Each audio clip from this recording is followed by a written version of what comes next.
I am the president of SEAC and the commissioner representing Porter County. On behalf of SEAC, welcome and thank you for attending. I'd like to start our program today. I'd like to express our gratitude. First, a big thank you to the Times. They support us by posting in the newspaper our flyer for the event. And then, yes. And they also support us, even though we pay for our advertisement, by posting the ethics pledge every year for us as well. A second, thank you to our SEAC commissioners.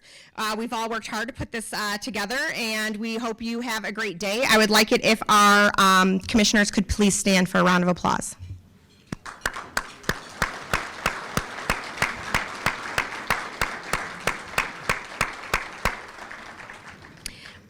I'd like to start our program today with the Pledge of Allegiance.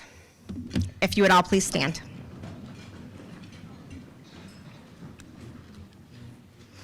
I pledge allegiance to the flag of the United States of America and to the republic for which it stands, one nation, under God, indivisible, with liberty and justice for all.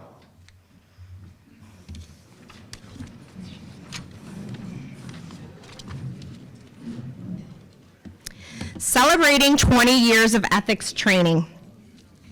Thank you all for attending the 2025 Ethics Summit and helping us celebrate our 20th year. Shared Ethics Advisory Commission, or SEAC, is very excited to be celebrating 20 years of providing ethics training for our member communities. We are founded in 2005 by the town councils of Highland and Munster and the City Council of Crown Point. These three communities all adopted an interlocal agreement creating SEAC. They also approved the Code of Shared Ethics and Values, which serves as the basis for SEAC's ethics training programs. We are completely staffed by volunteers, with our commissioners being appointed by their member communities. Please take a commemorative pen and a lapel pin to show your support for our organization and ethics training for local government. They're at your seat, obviously. SEAC represents local entities of Lake, Porter, and LaPorte counties, which have voluntarily committed themselves to the shared Code of Ethics and Values. This is a list of our 22 member communities. Our commissioners are locally appointed and are all volunteers. The Joint Board of Delegates also is part of SEAC, and that is an elected official from each of these member communities. So if anybody on the Joint Board of Delegates is here, would they please stand now?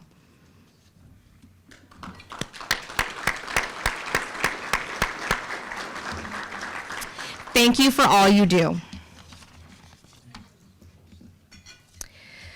This summit, which is held annually free of charge for the public, is just one of the activities that SEAC works on each year. Our main focus is ethics training. That is providing training materials and events for our member communities and their employees. We provide ethics training for our members' employees as needed and provide training events for department heads or board and commission members annually. We have also created an employee ethics guide that can be shared with our member community employees. You will find copies of our ethics guides at our materials table in the back of the room.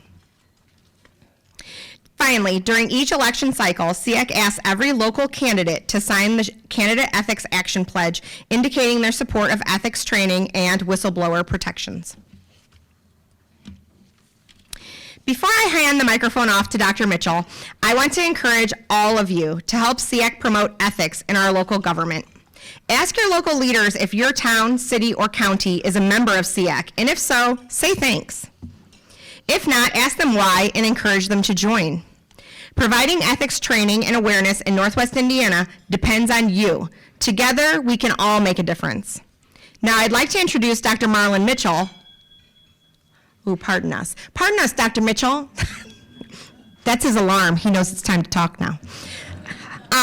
I'd like to introduce Dr. Marlon Mitchell and welcome him as the facilitator for our panel of mayors and our case study discussion. Dr. Mitchell currently serves as the superintendent of Thea Bowman Leadership Academy in Gary, Indiana, and is the former campus president of Ivy Tech Community College. He attended Indiana University, earning an undergraduate degree in business and a doctorate in instructional systems technology, and has over 25 years of experience as an education and business professor and 30 years of experience as an executive leading diverse workforces. Dr. Mitchell has extensive nonprofit leadership experience that demonstrates his commitment to the growth and development of our communities. He has dedicated his life to serving disenfranchised and vulnerable populations, as evidenced by his work in community development and education. Welcome, Marlon, and thank you for agreeing to join us today.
I apologize, everyone. The life of a superintendent never ends. Good morning. Good morning. How are you all doing? Great. That's awesome. That's awesome. That's awesome. I really appreciate you all having me back here for, this is the second year of the Ethics Summit, and last year was such a phenomenal event. We had a really great time. I know this year it's going to be even better. We know that ethics is something that we're all faced with in business, and most of every aspect of our lives. We see it every day on TV. We see it when we're engaged in our local politics, in our local schools. We see it just about everywhere, but sometimes when we see it, we don't know what to do with it. And sometimes we're in the midst of it, we're right in the middle of it, and we're charged with making these decisions that challenge our morals, that challenge our values, that challenge our norms, our beliefs. And it's instances like this and events like this where we get opportunity to just explore, to discuss, and to really figure out how we can make our community better. Again, I believe that Northwest Indiana is one of the best communities in the United States. And I think we have so much diversity and so much promise, but we have to do it in a way that's going to make us all better. And what better way to start off this morning is by having a panel of mayors. So I would like to call each mayor up one at a time. We have Mayor Pete Land, Crown Point, lifelong resident. He's been mayor since June 2022, and he's served on Crown Point Board of Works and Safety as chairman, graduate of Valparaiso University, inducted into the Crown Point School Alumni Hall of Fame, served 34 years as a police officer with the Crown Point Police Department, and also 17 years of that was as chief of police. He's the longest serving chief in the department's history. Mayor Land. Angie Nelson Deutsch, the beautiful mayor of Michigan City, Indiana. She has worked tirelessly in the community for so many years, managing a city budget of approximately $68 million, elected in 2023, and was made history, first African-American mayor and woman and second female of Michigan City. Graduating from FAMU University and Indiana University School of Public and Environmental Affairs, she also shared with me that her daughter is following her footsteps. She's a recent graduate of SPIA. And over the 25 years of leadership, starting out with AT&T, going to NiSource and ID Squared, she's just a phenomenal leader, and we are glad to have her this morning. Thank you. I don't know if there's any words to even explain to really describe this mayor, John Costas, two-time serving mayor. He was elected in 2023, but he's leading revitalization in Valparaiso. He's been doing so. First term is 2003 to 2019, and then again 2023. The advancements that he's done some of the projects that he's been affiliated with were Central Park Plaza, the Urshel Pavilion, Eastgate and Northside developments, the Route 30 transformation, new police and public works and facilities, the renovated City Hall, the V-Line, Chicago Dash, community grants. I can keep going on and on and on. He's just doing so many marvelous things in the city of Valparaiso. But not only that, he's been doing it for 40 years, and he also served as elder and pastor of Calvary Church in Valparaiso. So, Mayor Costas, come on up. Thank you. We just have such great talent here in Northwest Indiana, and we would be remiss if we didn't take times like this to really just share a little bit about some of the things that, that's happening. I have a list of questions here, but before that, I just wanted to just thank you all for coming out. We have over 160 participants in this session this morning. So, and again, we have Crown Point has a representation of 30. Can you stand? Crown Point, I just want to just wave at you so I see who you are. Those representatives from Crown Point. They have about 30 individuals here. My hometown, the city of Gary, Indiana, they're representing with about 28 individuals. Can you all stand?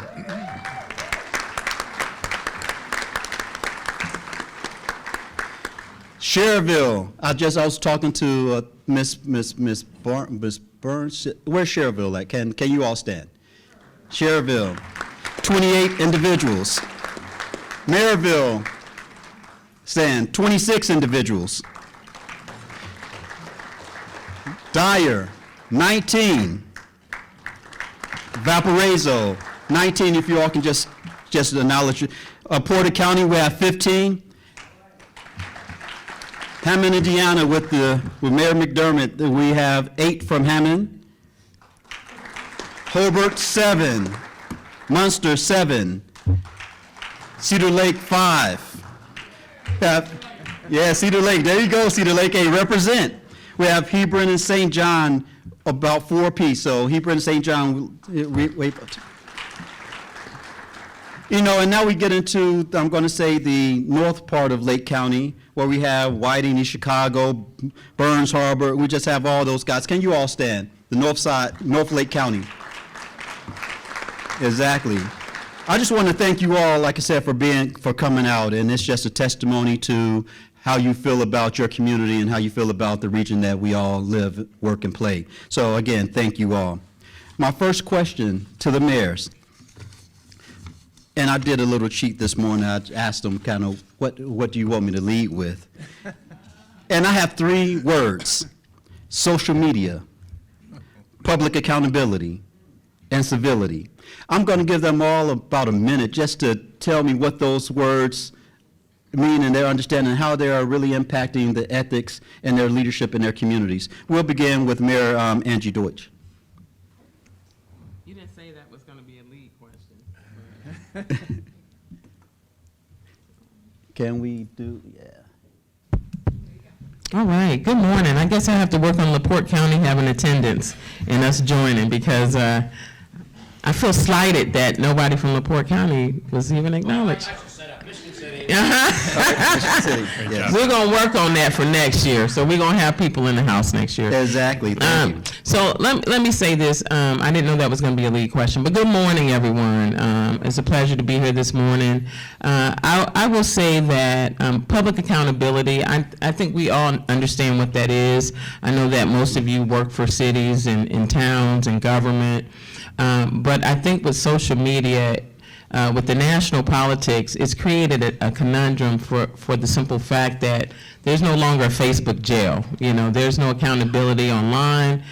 Civility is become a word almost of the past in this present day, that people can be aggressive, they can say what they want and never recant or backtrack or retract, even if they know it's a lie or not.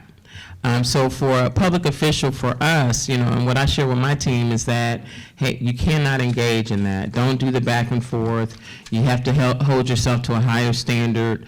Understand that a lot of your voters are not on social media, that Those keyboard warriors are just that. They're keyboard warriors that are cowards when it comes to really wanting to make a difference in your community and stepping forward and showing their face at the meetings or in your office and all those things. So for us, public trust is really doing the work regardless of what is being said, and continuing to hold your standards high and moving forward, because that's always going to happen, So social media is just what it is. It's a cesspool. It can be a cesspool of of really bad things that no one can, no matter what you say, is never going to be good enough.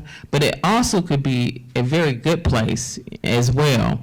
And I tell people my algorithm is pretty clean. I don't see all that crazy because I don't click on it. I think it's just now is the time that we really have to figure out as a community and as a region, how do we combat that? Because Northwest Indiana is growing rapidly, and I think people see us, but we have to make sure we downplay the crazy, and that's all it is for me. Thank you. Mayor Costas. Yeah, I appreciate those comments. I think civility is really a first cousin, along with this issue of ethics. Really, those two really go together. And having served, over the course of 20 years, it's really changed because when I first started, social media was really kind of a new thing, and it's certainly it has changed the landscape. And I think it's made it harder to connect. In some ways, it's made it harder to connect with the people that you're really serving. And as Angie said, oftentimes when we get something, I get something on social media, I'll invite them for a visit.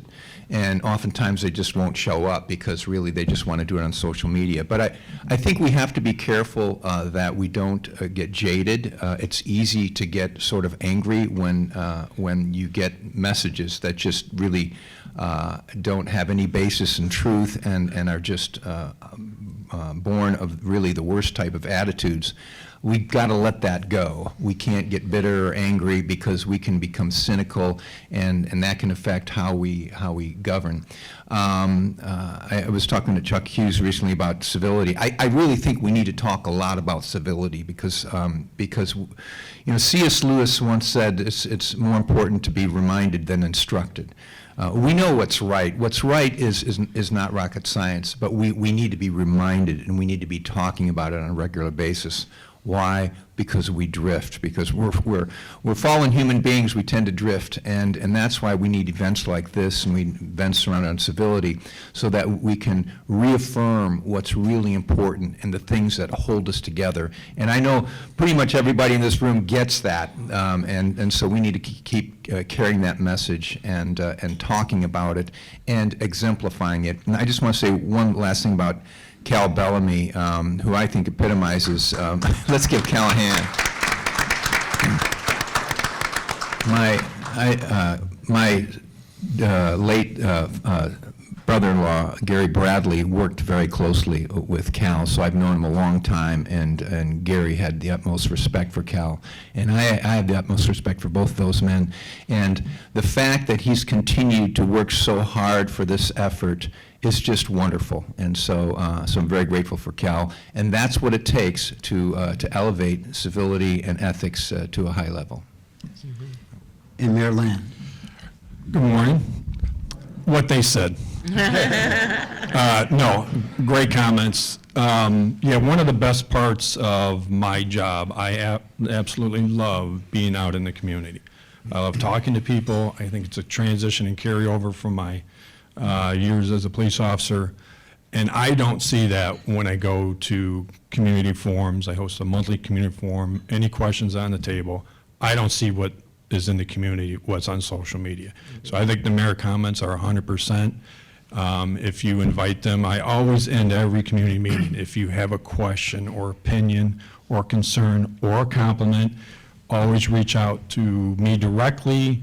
Reach out to your city council person for the facts, and that's hardly ever done, and I think it's because well, I don't really want to know the facts. I just want to keep doing what I'm doing on social media. So I think, and I think the other part of it is there's so much national divisiveness, whatever your thought process is on that, and that's really not at the local level. I mean, in our case, we've always had a split council, and I always say that every vote's important. Every agenda item is very important, but the really, really important ones, they're usually 7-0, and that's because there's communications. There is no national politic talks at the local level. It's night and day, and I think some people are surprised by that, but no, social media, I tell the employees the same thing when they see something, either misinformation, and that's different than just somebody honestly making a mistake. That's totally different. But intentional misinformation or outright lies is, we have to work just as hard for those people as we do for people that support the city every day. So everybody's self-accountable, right? Everybody knows right and wrong, and just do the right thing. Thank you all. And Mayor Costas brought up Chuck Hughes. Chuck Hughes is here in the house today. Can you stand, Chuck Hughes? Chuck Hughes is the president and CEO of the Gary Chamber of Commerce and the founder of Rural Civility Day. They're having their 10th annual celebration on April 1st of 2020, April 19th. 9th. You got to do better, right? April 9th of 2019. Registration is open. You can dial 219-885-7407. Again, World Civility Day. Chuck Hughes, thank you for all that you do. The next question that we have is, this goes to Mayor Costas. During your time in office, did you have any ethics issues arise? And if so, how did you address the situation? Well, we have an ethics commission, and so we have a infrastructure for that. I think we haven't had any. When you think of ethical behavior, I haven't seen much unethical behavior out there in my 20 years. I really haven't had to deal with much of it. I think a lot of it is working on the small things, and trying to create a culture of ethics so that the little issues are dealt with in the right way before they become big issues. So I'll give you a little example of something that happened recently. We had a nonprofit that we deal with ask one of our departments to make, one of those big checks when somebody makes a donation. And the person in that department, rather than just doing that, checked with our office to make sure that that would be appropriate. And I think that's what you want. It's like, well, if there's any doubt whatsoever, bring it out and have others weigh in on it. And at some point, we could even bring something before the Ethics Commission if it was unclear. But I think creating that culture where if there's any doubt whatsoever, let's bring it out into the open and have others weigh in on it and make sure that it's appropriate, that we don't use city resources in an inappropriate way. So leaders do kind of three things most important: is they create a culture, a positive culture, hopefully. They hire and create an excellent team around that culture. And then the third thing is they have a vision and a strategy. So if you have those things going in the right direction, then the whole organization will flourish. Thank you. The next question that I have is, it's going back. I know that Mayor Land said, and I love the use of words, right, because words do make a difference. He didn't say that he had a divided council. He said he had a split council. And I think that those words make so much big of a difference, because when we start to use divisive words, then usually you get divisiveness. So this next question is exactly about that. During your time in office, did you have ethics issues arise? And if so, how did you address the situation? Did I say that question already? No. I'm sorry. How important is ethical decision-making to effective governing, and why do you feel that way? Yeah, well, I mean, when you make, the decision-making process is multi-layered, right? The final decision comes as a result of much debate and conversations and back and forth, and it's having ethical basis in there is paramount to every part of good governance. So yeah, it's definitely, there's an entire process, and I think that if you have identified as a potential ethical question, You just treat it like any other, what is the issue? Let's identify it. If it's pervasive, then what can we do to change it, and what is the path going forward? So we're pretty fortunate in our city, well, one being one of the original members of the SEAC, and our longtime HR director, Karen Marvin, who's here, has been involved in it since its inception and still sits on the board. So we have a pretty robust ethics training, a part of our city handbook. All the employees go through training. As you can see in this one, we have, when the commission holds these forums, we have a really good attendance. It's not mandatory. We don't make our employees, you have to do this, you have to attend. They just do it because it's part of our culture, and I think that's a credit to the city leadership, past and current. So, yeah, I mean, everything can be solved with discussion. Every problem has a solution, as long as you are open to it, and be self-critical, right? So don't try and justify things, or don't try and be evasive. Is there an issue? Let's identify it. Let's get a correct path going forward. So I'm a huge believer in communication. It's a cliche statement, but every problem has a solution. And in this case, I firmly believe that. I always have. Thank you.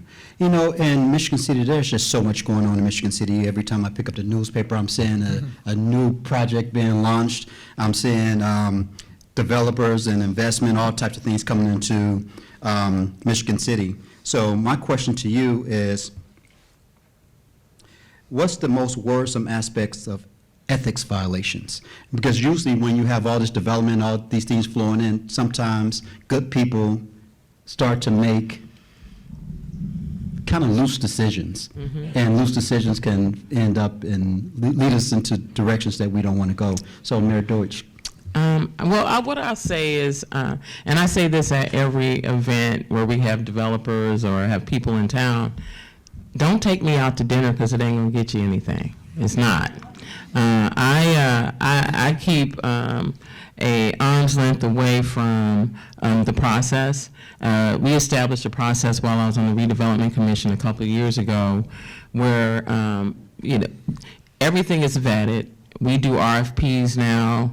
I know when they get to the finals. That's when I know. So I tell folks, don't invite me out to dinner because we're not going to talk about anything because I don't know anything. And I think as a leader, you have to do that when you're growing as a city. You put people in places and your team in places to make decisions. We spent a lot of time, because one thing I will say is that over the last almost 2 years now, we spent a great deal of time on just building our leaders. We work with Ivy Tech quite a bit on leadership development training because I realize I have a lot of new leaders. And then the leaders that we kept in place were working in silos. They never spoke to one another. They didn't know what each other's departments did, that's a whole nother thing. As little as, hey, you shouldn't be asking for money to pick up somebody's furniture, right? I mean, that's a problem, right? And because it's always been done this way, they didn't see it as an ethical issue, and I did. So when it comes to builders, developers, and people coming into the city, I don't take those meetings. Once you fill out that form and you show us how much money you got and your partners and all that, and give us your financials, and then you get to the finals, I may step in and sit in and listen, but one of those things, I show up to the reception when everybody's in the room.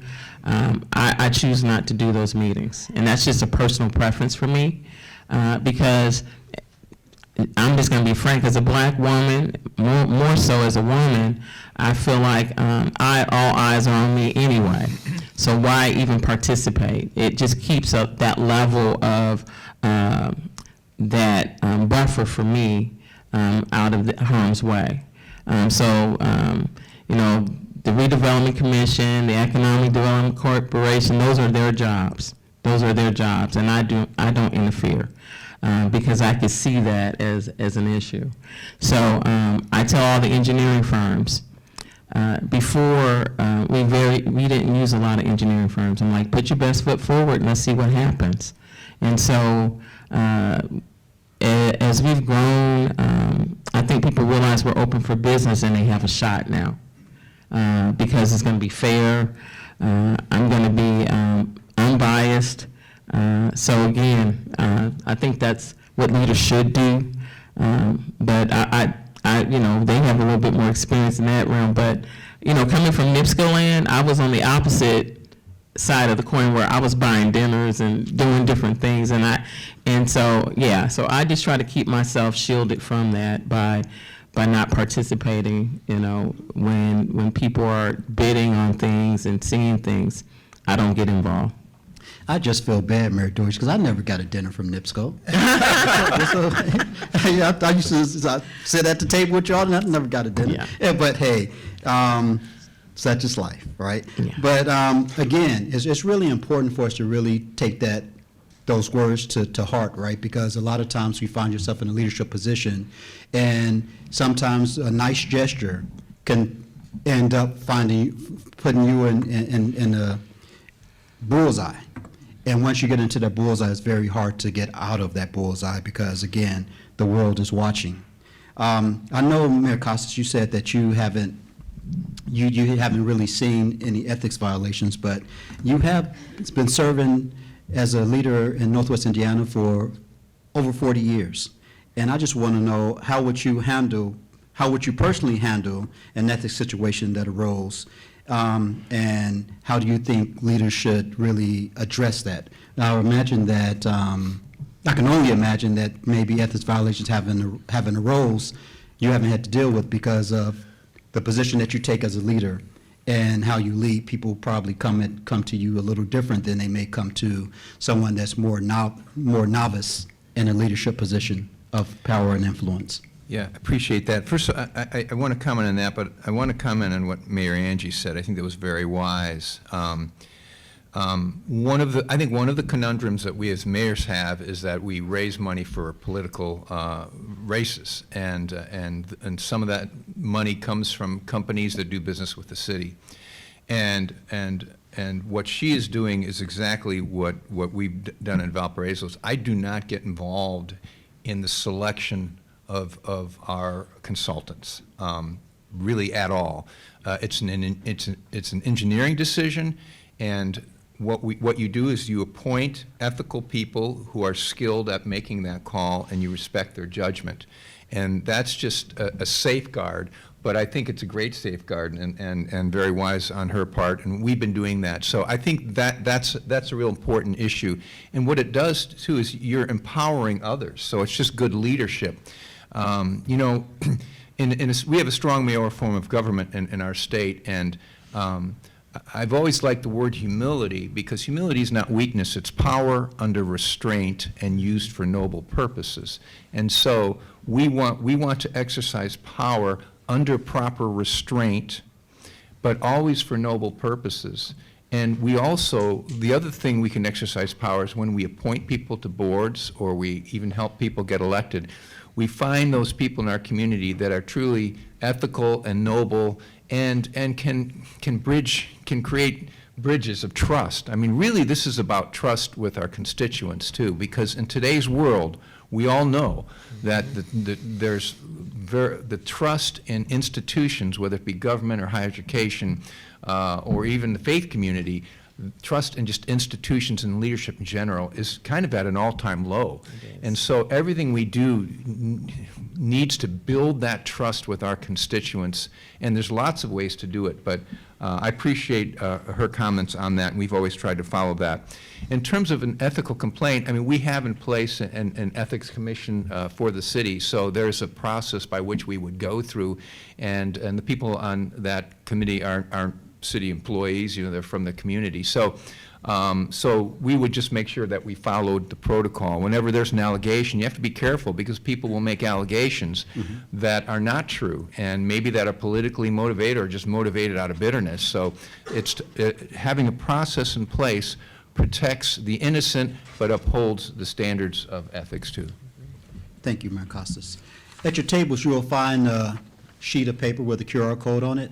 If you have any questions for the mayors, I ask that you take that out, take a picture with your phone, and put your question in, and we'll begin to take questions from the audience shortly. My next question is for Mayor Land. How would you rate the current ethics climate in Northwest Indiana? Well, going back my first 34 years ago, it is so vastly improved from what it was. And that's a credit to not only the commission, but all the stakeholders and leadership, that it's really not present day, but a new sense of, a new generation of leadership in the region. I love this region. This is my home. Crown Point's the only place I ever lived. I can't imagine living anywhere else. So I'm very proud of the steps that this region as a collective body has taken. I'm excited about the future. Will there always be incidences? 100% yes. But I think what's important, as I said before, is identify that incident, that employee. Is it a individual employee? Is it an apartment? Is it a community, city or town in general? But I'm very proud of the region and the steps forward that it's taken. And like Crown Point, we have 300 employees. If one employee has a failure somewhere, that doesn't mean the 299 employees are bad. That doesn't mean that employee is bad. That was a poor decision, and that will be handled. But I'm excited for the region. I give credit to everybody in this room and Cal and the commission. They've done a very, very great job. So I think the future is bright. Yes, thank you, thank you, thank you.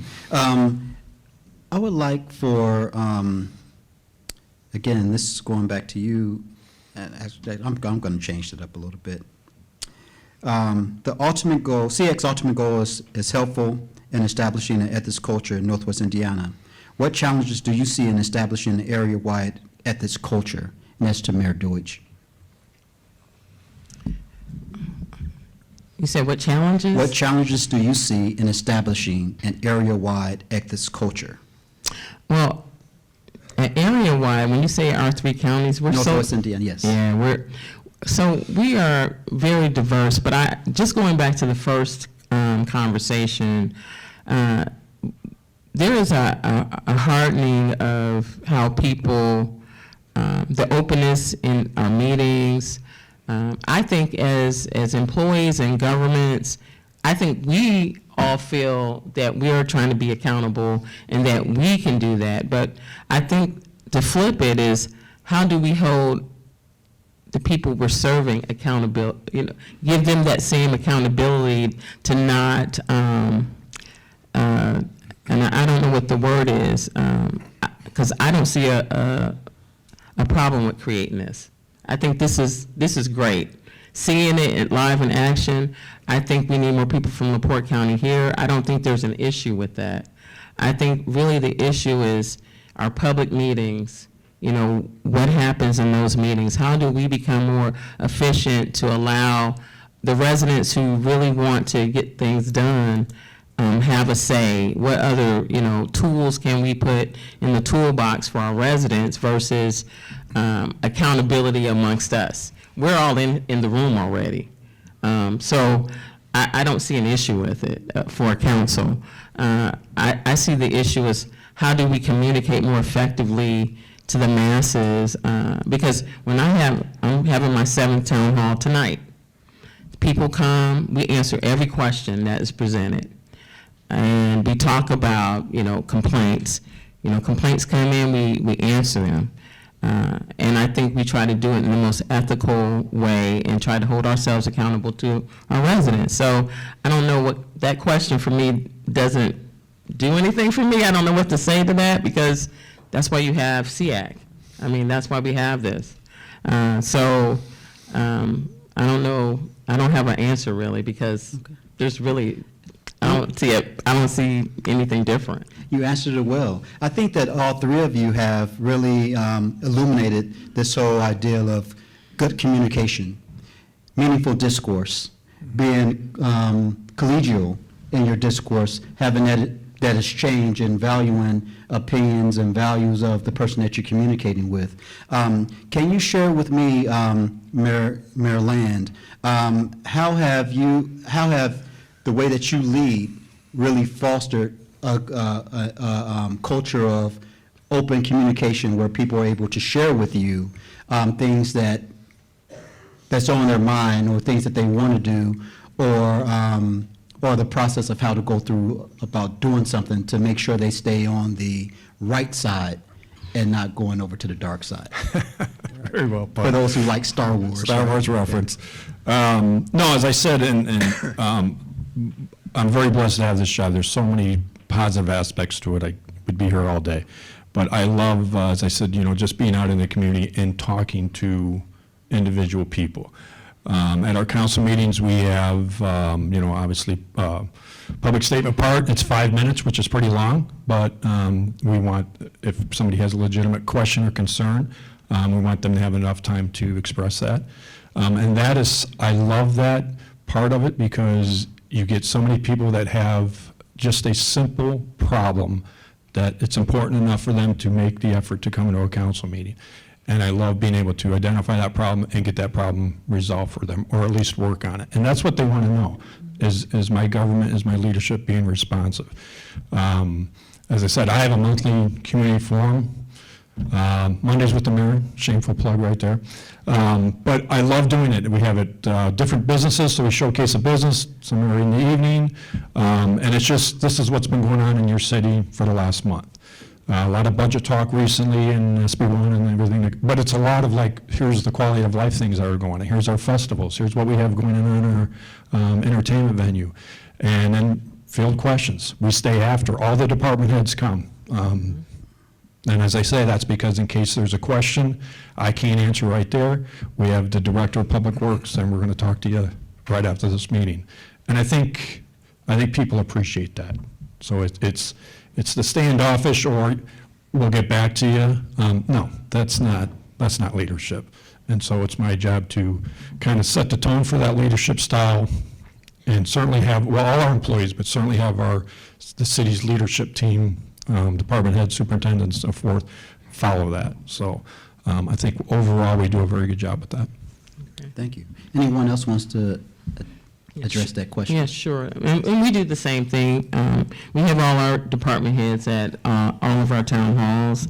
We do coffee with the seniors, and they give the best pulse of what's happening in the community. I didn't realize they are so engaged. They understand the issues. Sometimes I go into those meetings thinking I'm going to be beat up on something from city council, and they were like, no, we agree. So I think mine is praise in public and, behind closed doors with our leaders. I'm very frank with them, very straightforward.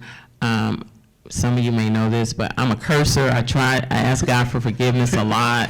Recovering sailor. Yes, I try to, bite my tongue on a lot of things, but I give it to them. But they know I love them. I just had an employee event with them Friday evening with their spouses and significant others, and just really trying to get them to understand we're a family and we're a team. But I'm going to call you out when something's not done, but also understanding that they haven't had quite the leadership or development training to understand some of the conflict resolution things. I've had to tell departments, they want to create these new policies instead of managing the policies they have already, and because they don't like the conflict. And I'm like, and I can give you a good example. We had abusive time in attendance and vacation and sick and selling back and not taking off and all of that, to the tune of last year, and I've said it publicly multiple times, one department with $700,000 in overtime. And I changed the policy and I said, okay, now they want points. And I said, have you written anybody up? Well, no. Have you reprimanded?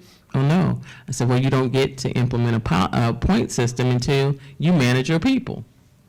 And so just teaching our team and embracing the fact that as leaders, you have to manage. You have to manage your people. But I have to, as a leader, give them the tools to do that. And so it's taken 9 months. We're ending up with the point system anyway, but it took 9 months of, you give me the data, did you talk to the employees, have a meeting, document the meeting, and just showing them that, hey, we can do better.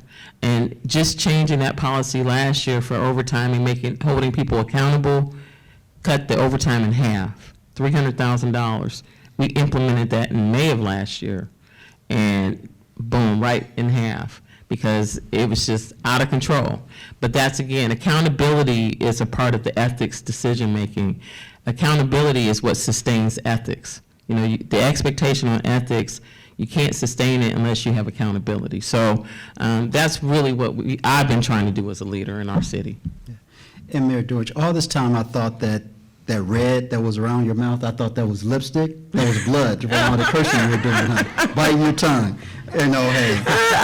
It was just always shiny and glistening. You're so I funny. knew it was something. It was always fresh. Yeah, I curse a lot. I'm trying not to. I'm trying. God, thank you. Yes.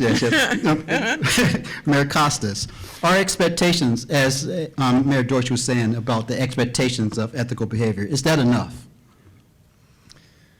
Well, I appreciate all of her comments, and certainly about accountability. It's, I think, realizing that, you know, we have, you know, humans are a blend of, you know, great stuff and not so great stuff in varying degrees.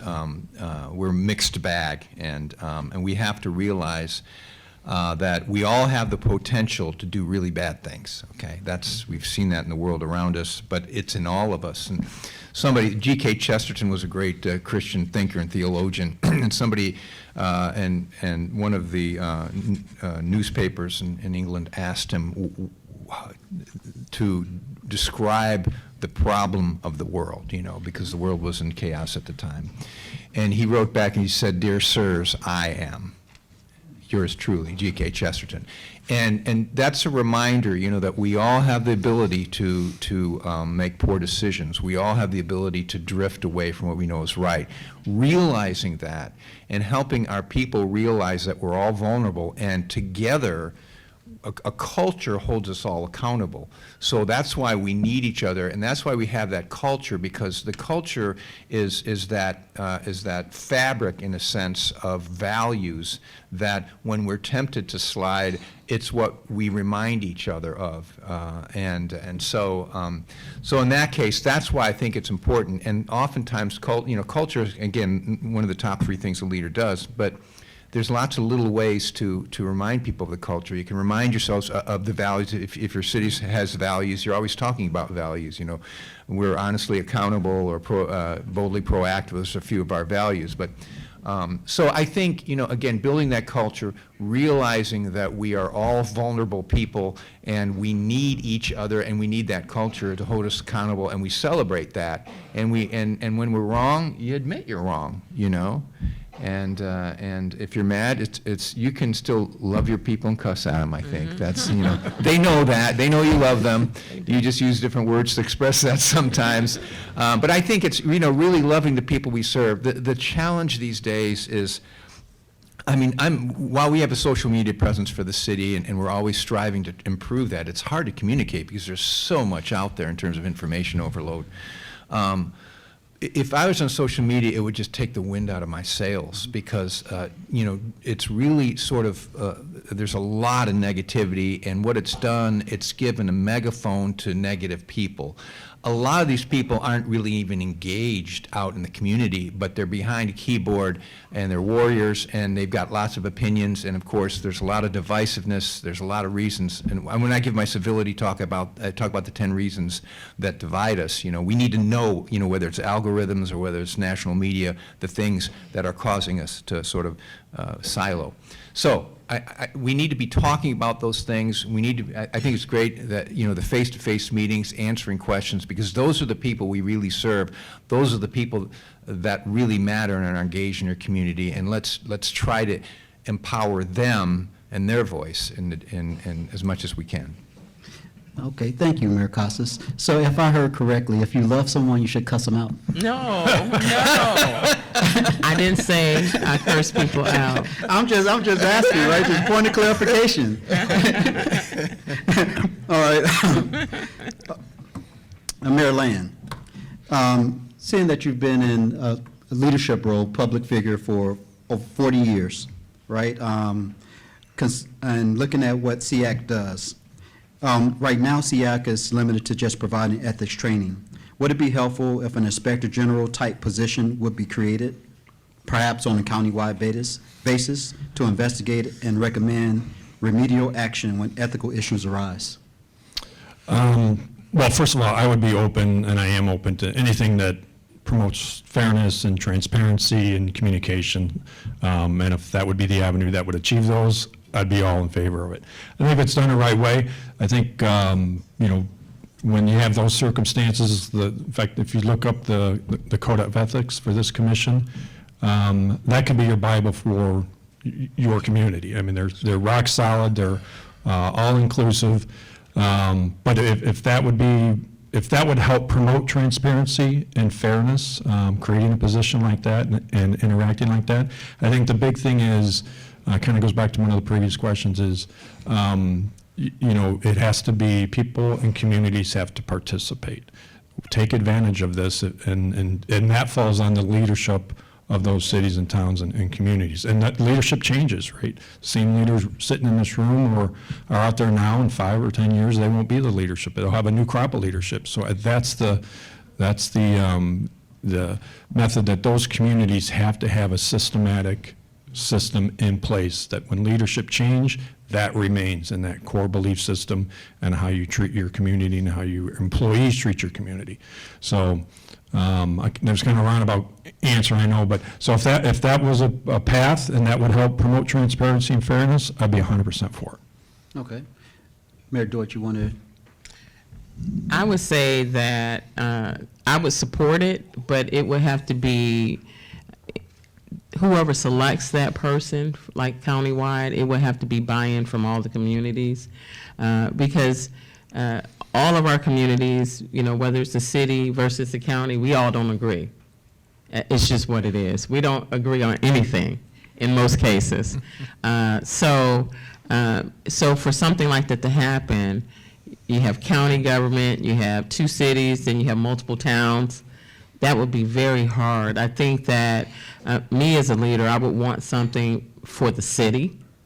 And then, or if the 2 cities and the county could come together, but I think it would be difficult. And you can look at county government now, city government, the direction that we're going, the direction that legislation is going, our state legislature. I think it's becoming more and more difficult for us to all have buy-in on the same thing. So their culture could be different than ours, and I think that could be difficult to do. So I would support it if we all could come to an agreement on how that could happen, if it's a board versus one person. I think everybody would have to have a say in it. But it's hard to hire a person and then who's responsible. That becomes the war amongst us. As mayors, we want to protect our folks, and then county commissioners want to protect their people, and then you have all these little towns that create and generate, because we have multiple towns that are within our city on our edges that support Michigan City. So I want to protect them too. So I think it would be difficult to do, just in my opinion, but it wouldn't, I would be open to it. Mayor Costas? I think the better solution is for the city to have their own ethics commission, and because the people appointed there are in the community and they have a better understanding of the context of it. So fortunately, ours hasn't had a lot to do, but if something arises, they are in place and the ordinance is in place. So I think that would be the best solution, is for the individual cities to create their own. Yeah. So circling back around to the very first question, I put 3 words out there: social media, public accountability, and civility. I put those words out there because that's something that we're all touched by every day in some way, and not only at the local level but also on a national level. So my question to all 3 of you is: has the impact of national politics had a impact on decisions that were made with local ethics? Well, speaking for us, I've said this before, I kind of alluded to this, is that have a lot of discussions with city council members of different boards and commission members and city leadership team. I've known our a sitting clerk treasurer for 40 years. Not one time in all these conversations, not one time have we ever talked about national politics. And that's because the focus and talk is about Crown Point. And is this a good thing for Crown Point? Are we doing the right thing for the community? Are we doing the right thing for the community's future? That's where our focus is at. So you can't get sidetracked into, the national politics, and it really doesn't. I know people get surprised when I say this, but the national politics at our level in our city, we don't talk about it. Is it out there? Does it impact us? Of course, we all live in the same country. But does it have any guiding light as how our decisions for our city and community? Nope, it doesn't. And I'll echo that. I agree with that. I think the only thing that's changed I don't think it's our decision making, but I think the way we run business in the meetings is starting to change with public comment and things like that. As far as our day-to-day decisions, has nothing to do with national politics. I think it's more of the discourse and the civility that is causing us to change how we do business. Like, for instance, I'll give you an example. I have to have more rotations of police coming into City Hall because we don't have security or anything, but we've had people who have been, the civil discourse is a thing, and we have mostly women in our building. So we've had to change those kind of things, but nothing as far as how we decide on how we're going to do roads, streets, protect. It's really been more around safety of our buildings and people more than decision-making at the local level. We never talk about national politics, but because of national politics and civil discourse, we're having to change the way how we operate our operations more so than decision-making. So I tell people that your city government affects your life on a daily basis more than state and federal government, and I don't understand why in city elections we have a 20% voter turnout, and in general elections we have a 62 to 65% voter turnout. That's a shame, because it really matters. And our job is very apolitical. I've really enjoyed all the mayors I've worked with. I mean, I think in Northwest Indiana we've had some wonderful mayors, and I've really enjoyed working with them, because you soon learn that our job is very practical. We're here to move the community forward. We need to work with everybody. And so what we're trying to do is build bridges of trust and empower people of goodwill. And I'll give you a couple of quick stories that I think we've done that's been effective. So when I was reelected the second time, as we know, the Redevelopment Commission is a very powerful commission, and they control lots of money. And so I have 3 of 5 appointments. And rather than, my third appointment was a Democrat, but also the Democrat that ran against the former mayor. So, but I knew the person, and I trusted this person, and they're very capable at handling financial matters. And it was a way to build trust, to say, hey, this powerful commission now has 3 Democrats and 2 Republicans on it. But again, we're trying to play down the political, and we're just trying to empower people of goodwill. And that person has served very well. And I've only met with them once in between, and just to catch up on where the kids are at and stuff like that, because they show good judgment, and I don't try to control them. So we need to find those opportunities to build trust, because it's hard to make the argument that there's nefarious things going on in the Redevelopment Commission when by Democrats, when there's a majority of Democrats on it. So that's one of the other things. The other story is, so when I was running again, there was this woman who I went to school with. She had moved away for many years and moved back, and she was an activist for a Democrat activist, and during the campaign, she was saying all these really bad, negative things about me that just weren't true, and I didn't engage or anything with her.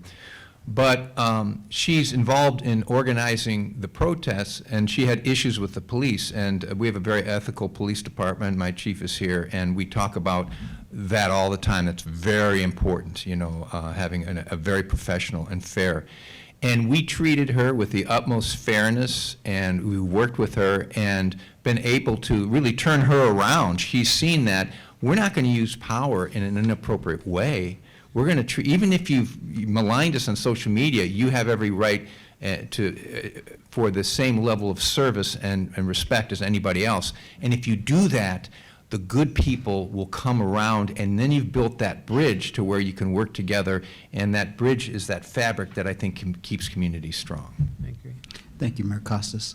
This has been just an awesome panel. They've shared such knowledge and wisdom with us.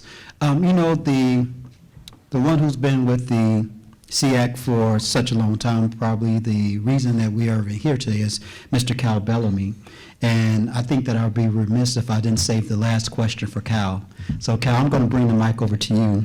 And the last question is, thinking more broadly, how would you visualize the quality of life in Northwest Indiana in 10 or 20 years?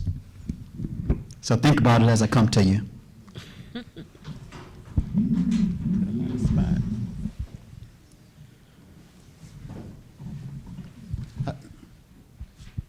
Well, one thing I can say for sure, 20 years I won't be here.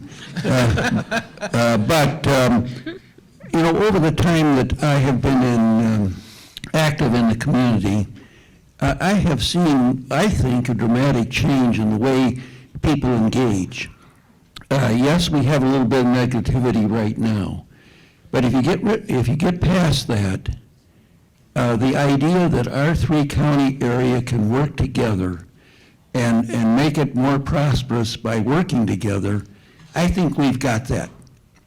I think we understand that now. And all we have to do is really build on it, and this will be the greatest part of the country we could imagine.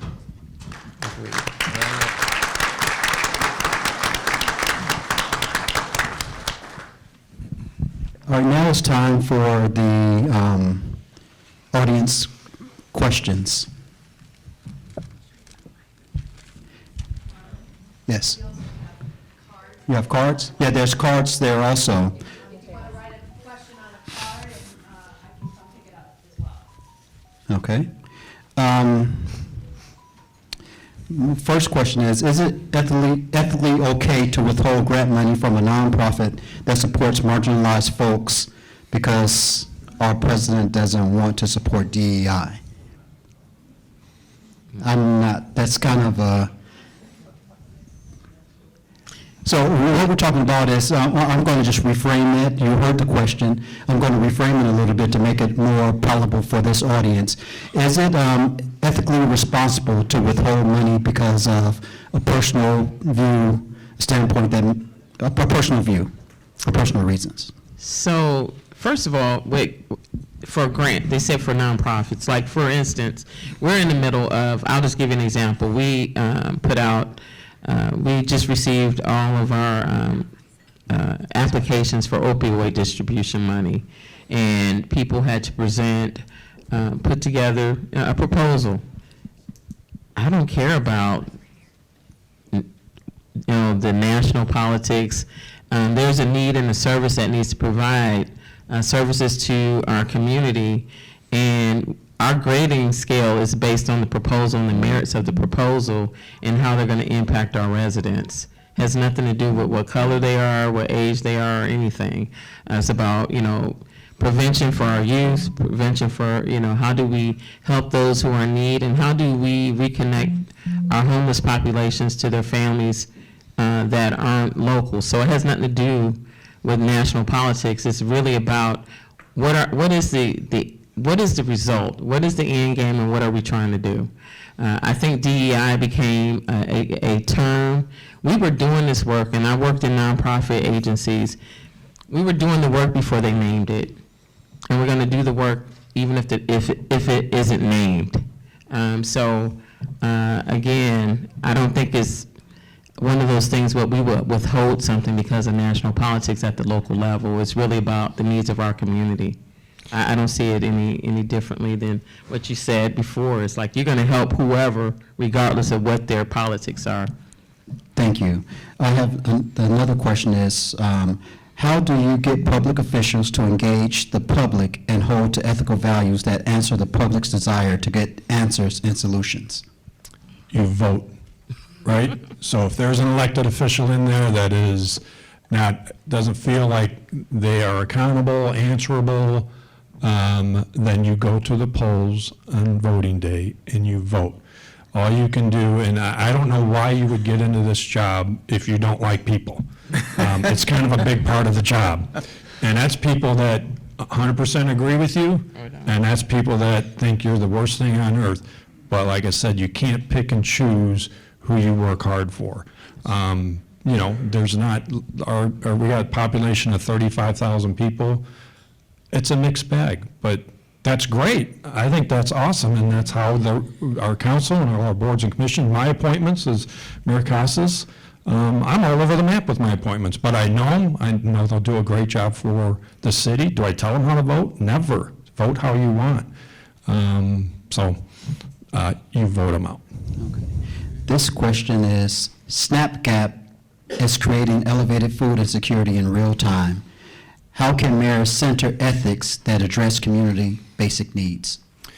Well, I think, that's part of, first of all, I think, again, a lot of what we do is very practical. We keep the community safe, we have parks, we keep the roads in good condition, we plan, we, in some cases, provide water and sewer.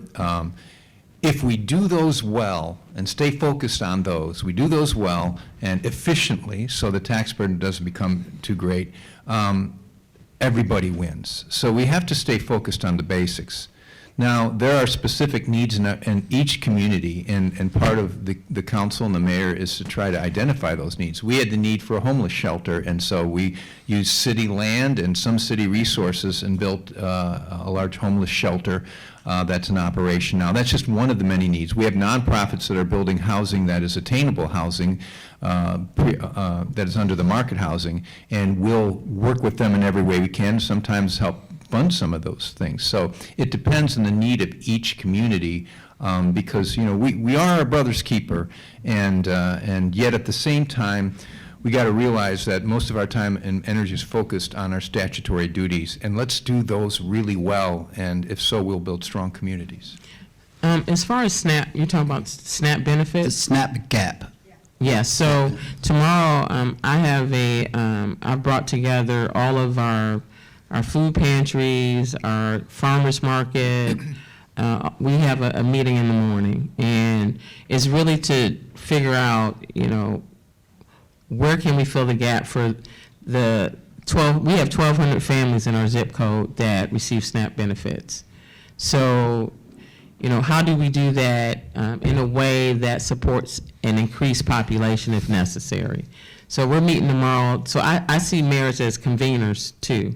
We may not provide the services, but if we can bring everybody into the room to have a conversation, I think that will get us to a result of, a lot of times we have soup kitchens and we have all these pantries that don't talk to one another. And so you have people who are moving from place to place, and then you have people who are really in need that may not have transportation to get to the food. So those are the conversations we're having tomorrow to talk about it. If the benefits cut off, what are we going to do for the increase? Do you need resources from the city? Do we need to utilize some of our facilities to provide, additional food? What does that look like? Because one thing I talk about is toxic charity. A lot of times we give thinking we're helping when all we're doing is creating a mess, because it's things that people don't need or want, and we feel good out the goodness of our heart because we're giving it, and then it's on the ground or in the garbage or whatever. So tomorrow we're going to have some candid conversations about the food insecurity and what that looks like over the next coming weeks. Thank you. What ethical standards guide procurement, contracting, and vendor selection, and how are those standards enforced and audited? I think we all talked about it. Well, just a couple things. A lot of the work is publicly bid. So whether it be sidewalks or street work, large buildings and that sort of thing. So that is done under a strict bidding process, so we really don't enter into that. The selection of consultants and attorneys and things like that has more decision-making, and so in that case, I think we talked about that, as mayors, we tend not to get involved at all in that. We trust our people to make the appropriate selections. I say, I don't care who hire the best. If you, the most appropriate firm for this particular project means it'll be a successful project and the people will benefit. So just, keep staying focused on that and not on relationships. I mean, stay focused on principles, be driven by principles, not relationships. Thank you. The next question is gerrymandering ethicals, redistricting? We know that that's facing our legislators right now about redistricting in the state of Indiana. Is that ethical? Well, I don't know if it's ethical. I don't agree with if either party does that. I think the state of Indiana, I want our state to be a leader and not a follower. They did a great job just not too long ago, 5 years, put a lot of effort into it. I applauded the state leadership and all those involved in that. I thought they did a fantastic job. We're a state of, I don't know how many millions of people. If anybody knows that, let me know. A lot. But we're not just all like-minded. So a fair representation of everybody is very important for everybody to have a voice. I think that a dominant side trying to really put the clamps down and let's put their feet on the throat, I don't think that's right. I think everybody should be represented. We have a process every 10 years. Let's be a leader and not a follower. That's my opinion. Ditto. Yeah, if I could add to that. Go ahead, Costas. I agree with that. When you change the rules in the middle of the game, it depletes trust with your constituents. So I'm not a fan of redistricting when it's done not in the normal course of business.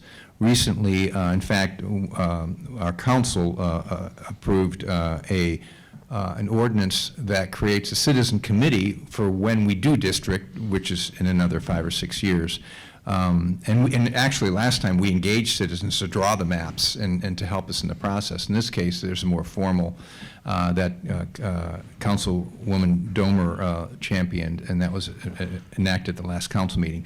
So that sort of thing will build trust, because yes, if you're gerrymandering just to get an advantage, I mean, districts should be set up along natural lines that make sense, and so recently, like I said, our council even acted locally on that, and I think that was a good thing. Yeah. It's a good thing. I agree. Okay, this next question is, would you say it's ethical to keep a city employee in your administration who uses their position to try to intimidate residents and/or enrich themselves? I curse them out. No, I'm just playing. There's blood in the water. No. But again, so as a leader coming in as a new mayor, I had to understand that my standards may not have been what the standards were before.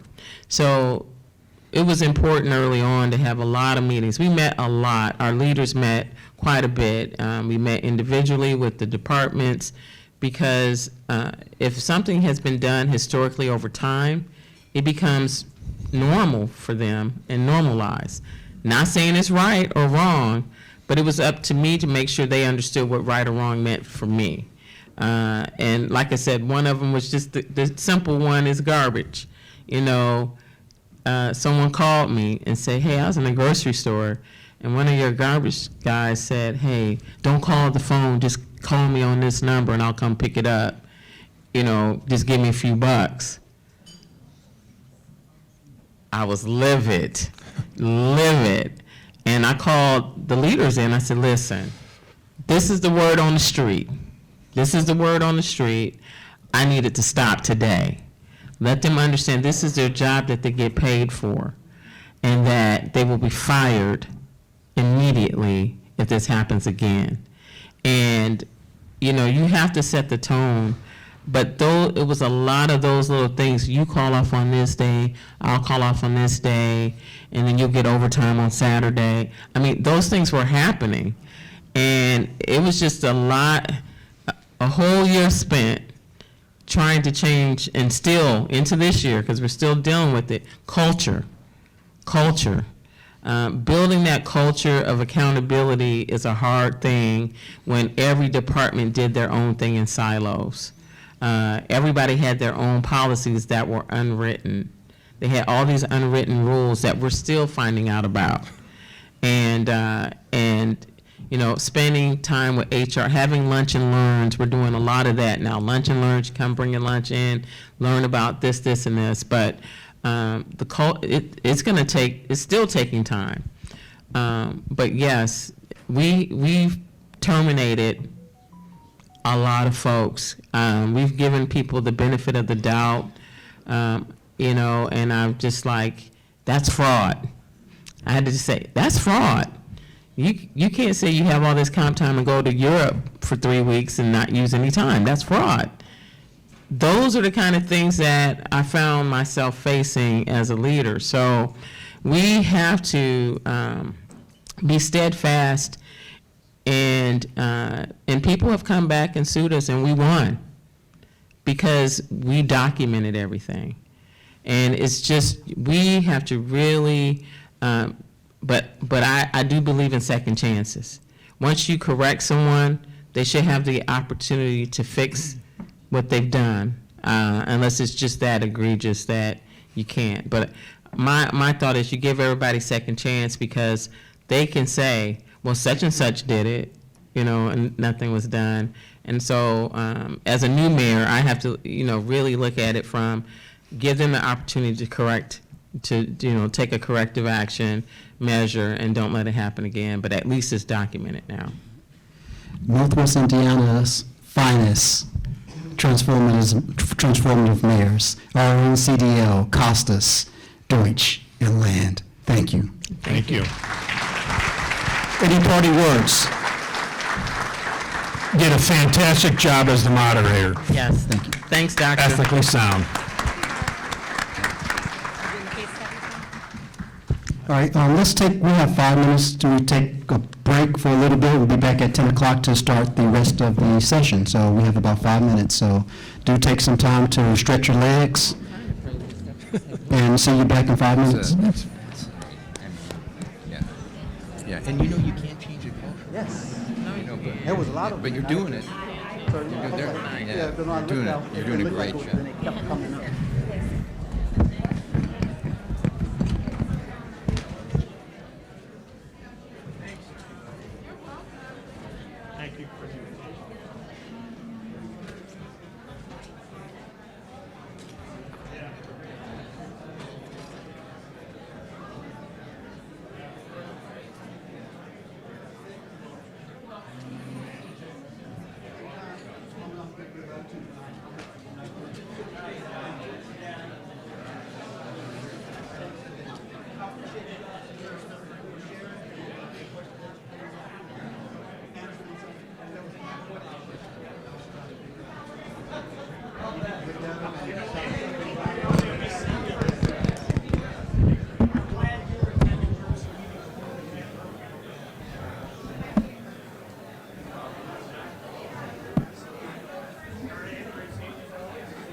If everyone could please take their seats, we are beginning our second half.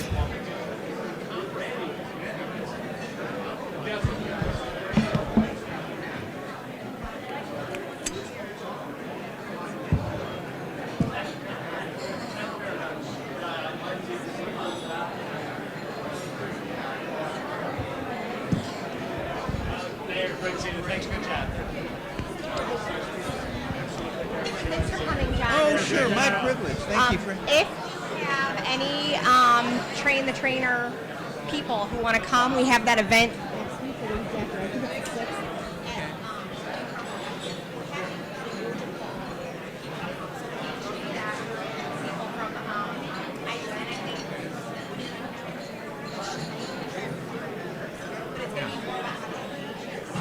So if your trainers want to come, or if you're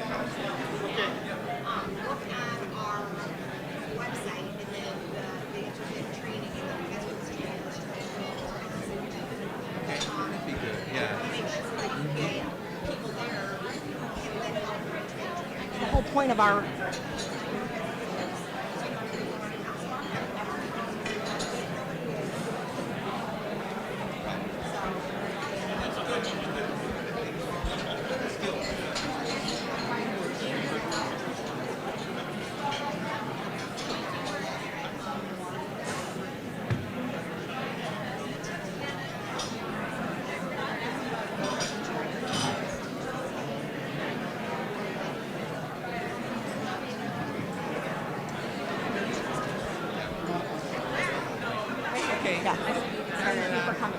Yeah, I'll send you. Tell everybody to take a seat.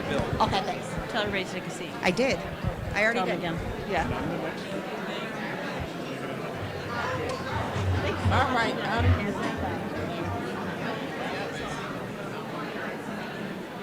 right. I had to go snag it. Hello, everyone. We're going to start coming back together for the case studies.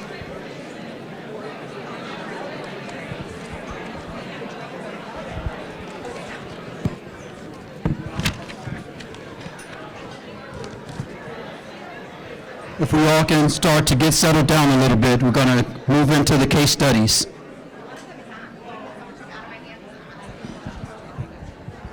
And we'll have people positioned around the room with microphones. So there's the three amigas, tres amigas up front. So we have the three young ladies. They'll be positioned around the room to take your comments, your question and the comments, okay? We're going to do a countdown from 10, 9, 8, start finding your seat, 7, 6, 5, 4, 3, 2, and of course, the infamous 1. Good afternoon, folks. Good afternoon. Is it afternoon? Still morning. Hey. It's still morning. The first case study that we have this morning is snow job. So can I get your attention? First case study is snow job. So what I want you all to do is to take a little bit of time and read that case study. And then we're going to take some questions around that case study. Snow job. And go. Thank you. So snow job is the first case study. Take a couple of minutes to read that case study, and then, a matter of fact, we can make it more interactive. Can I have somebody read that case study for the group? We're going to have Mr. Christopher read the case study for us. Case study number 1. See, he turned it, when I looked in his direction, he turned his head, so you know that's how you get chosen. So this is just an elementary teacher. Here you go, sir. All right. Chris Harris. All right. Thank you, Dr. Mitchell. Who you are. All right. My name is Christopher Harris. I'm from the city of Gary, Director of Redevelopment. So we're going to read case study number 1, snow job. Paul has worked in the street department for over 20 years. He has been a good employee and last year was promoted to department manager. He believes the department is functioning well and that his leadership is the reason. Lately, Town Councilman Jeb has been questioning various aspects of the department's spending and management. Paul resents this, calling it nitpicking. It's gotten to a point that the two have exchanged strong words at some council meetings. Paul decides he's had enough and announces his candidacy for Jeb's seat. He mentions his candidacy to his staff and encourages their support. Meanwhile, a bad winter and heavy snow is expected within the next few weeks. Paul's budget includes funds for 2 new trucks equipped with snowplows. He's talked informally with vehicle dealers in town and none expressed interest. His wife's cousin is married to Randy, who owns a truck dealership in the next county. Paul talks to him about the trucks. Randy reports that he can get the trucks quickly and at the right price. Paul decides to proceed without competitive bids, citing unique circumstances. No local dealer is interested in the rapid approach of the winter and a price that he believes will save the city a substantial amount, well under the budgeted amount. When Jeb finds out about the circumstances of the purchase, he again criticizes Paul and demands he be reprimanded. Awesome. That sounds like Northwest Indiana, right? That sounds a lot like the community that I love and grew up in all my life and did all this kind of stuff. So the question is, did Paul act correctly? Can I have someone just address that for me? Did Paul act correctly in his actions? I want somebody to expound on it a little bit. Maybe we'll have Joel Rodriguez expound on it a little bit. School board member and Lake County employee. Wow. I was on case number 2, but, so let's take a look here. So, see purchases, and I do apologize. I was sort of looking at another case study. I don't know. Jerry can help. Jerry, you want to give it a shot? Donna? Yeah, you're going to put me on the spot. And I really didn't read it also. But nevertheless, I don't think he acted correctly. No, I do not. Donna said that he didn't act correctly. How many believe that he acted correctly in that decision that he made? Do anyone agree that Paul made the right decision to decide to proceed without? Why? Raise your hand, we'll bring the mic to you. Right here. We have to have some participation. Can I get some? There you go. Thank you, sir. Thank you. All right. Good morning. I think it's still morning. Yeah, good morning. So I believe that in this case, we all have protocols and we all have policies in our cities about how we go about procurement and purchasing. And so it doesn't appear that he followed those policies. That's the first number 1 situation right there.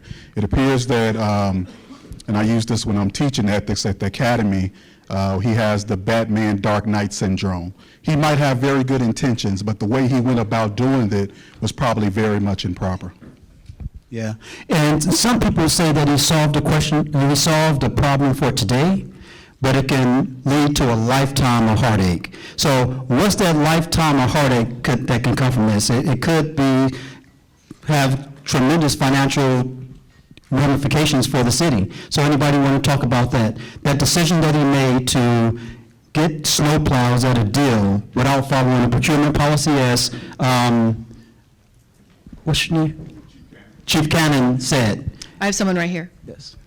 So, the state law, and usually there's local rules. And this is Huh? Carla, you know. Carla Morgan, yeah, Carla. Corporation Counsel for Gary. So he probably has broken the law when he didn't seek competitive bids. And even if his intentions are right, there's a way people get kickbacks. We know people who may be against of the federal government right now for similar things. So even if he had good intentions, he looks like he's doing something wrong, so that ruins his reputation, the city's reputation, and it just shouldn't be done. He also should not have talked to his coworkers about his intention to run for office, especially if he did it at work, because now he's exercising undue influence over them, trying to, talk to them about political things on city time. All those things you shouldn't do them. And so he's got some ethical problems in the way he goes about his job, and that may permeate with the way he runs the department. If he's somebody who cuts corners all the time, you know, he may be getting hookup from the guy who's selling the trucks. It's not okay. Thank you, Carla. Great legal counsel there, so I really appreciate it. You know, it's always good to have good legal counsel in the room to always kind of steer you in the right direction. They can let you know whether you turn right or turn left, or if you want to turn right, when it's only a left-hand turn, how to get you out of that. So thanks a lot, Carla. You're just awesome. I really appreciate that. Anybody else wants to comment on, we have one right here in, Yes, from Gary. So I have a question. Paul did seek out dealers in the town, and they did not express interest. So in that case, what do you do if you are trying to do things correctly, but nobody in that area, in your vicinity, express interest? So is it okay if you got 3 people in your vicinity that you can go to, and these 3 companies don't express interest, but you need this, being proactive for the upcoming winter, how do you move forward when these 3 people are not expressing interest to fulfill the need? That's a great question. So I'm going to ask Chief Cannon to answer that, because he's going to be the one to pick you up if you do that. All right, so Chief Cannon, about procurement policy. Go ahead, Chief Cannon. So, in listening to the mayor of Michigan City, she was very frank in stating that you need to follow the policies first. A lot of times we come into issues when we're doing government work and we try to develop something else, and it's already in the policy about how to handle that. So even in the procurement policy, if in fact that you do reach out and then you don't get bids back, there's a process for that. And usually that process involves another tier of support, and so that you're not making these decisions in the silo. Thank you. So Chief Cannon will pick you up, but Ms. Carla will probably be the one to represent you, so I want Ms. Carla Morgan to answer that also. Well, first you should have formally bid it, and even if you didn't get responses from bidding it, you should have cast a wider net, and you do that with the way you advertise. Other thing he should have done is looked at the state's QPA pricing and asked dealers to match that, or look at who has formally agreed to honor the state's QPA pricing.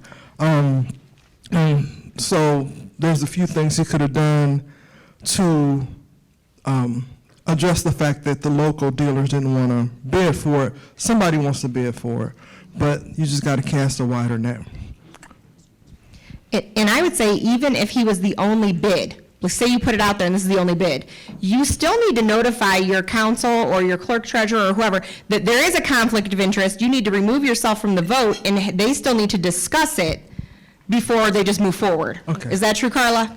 Yeah, and if the dealer was a family member, so he may have committed a felony by not exposing the conflict of interest before he entered into an agreement with that guy. So he's Correct. created a lot of big problems for himself. Correct. And then we have Don Wardrop that also wants to address it. Don? Hello, it's Dan. My first question to this thing is, you waited 3 weeks before snow season to start soliciting bids for a snow truck? That should tell you everything right there. Here. Thank you. As we come to a close, wrapping this one up, we're going to take 1 or 2 more questions. Right here. Yes. The first thing I noticed is that it's a town, and in the town, the town council is the Board of Works, and they never sought permission to even solicit anybody to have the money appropriated for that purchase. So that would be the first thing I would look at. Thank you. As last, going once, going twice, any final? I have one comment. Yes. I think it's something that we've overlooked, is that he was an employee for the city and just stepped into a position of leadership. What kind of training did he receive? Did he get any onboarding to know where he's going to fall into these pitfalls? So he may not have been supported in a way to move into leadership and not know the ethics implications of his decisions. Yes. I guess his community didn't have a Cal Bellamy. So we need to make sure that accountability makes it to our community to offer the training. No, but serious though, it's these type of questions that we oftentimes are faced as leaders and managers in various situations and positions. And when we don't ask the right question, then we don't get the right answer. But it's also important for us to surround ourselves with wise counsel to ensure that something may not be legal, some may be legal, but it could be unethical. And again, ethics and legality, they kind of go hand in hand. We just want to make sure that we can differentiate both of them, but also realize that they both are equally important because they both can really put a bad mark and bad taste on your reputation and brand. So we just really want to make sure that we are being cognizant of all the decisions that we make, especially when it comes to the relationships that we create or generate in efforts to try to do good. I'm going to express that we're trying to do good for our communities. Yes. Okay, that's wonderful information, but I, and I'm sure some other people in here, also want to know, how do we get real-time results with these unethical people that we are amongst? Even with it being within our council, within our city, we keep having these ethic trainings, but we don't have anyone to say, whistleblowing time, we've had enough, this is the policy. The mayor talked about policy. What can we do as an ethics committee to ensure that this policy of unethical behaviors is actually disciplined and dealt with? Because if your council is corrupt, what do you do? That's a great question. We get these questions at SEAC when somebody's just disturbed at something that they see in their communities. And we always like to tell them that SEAC, we love to provide training, but we are not a police organization. So we're not going to hold people accountable. It's not our role to do that. However, we always give them information how they move forward in that, whether they are coming to give public comment in their public meetings or other avenues that they can have to voice their concern about what they're seeing in their communities.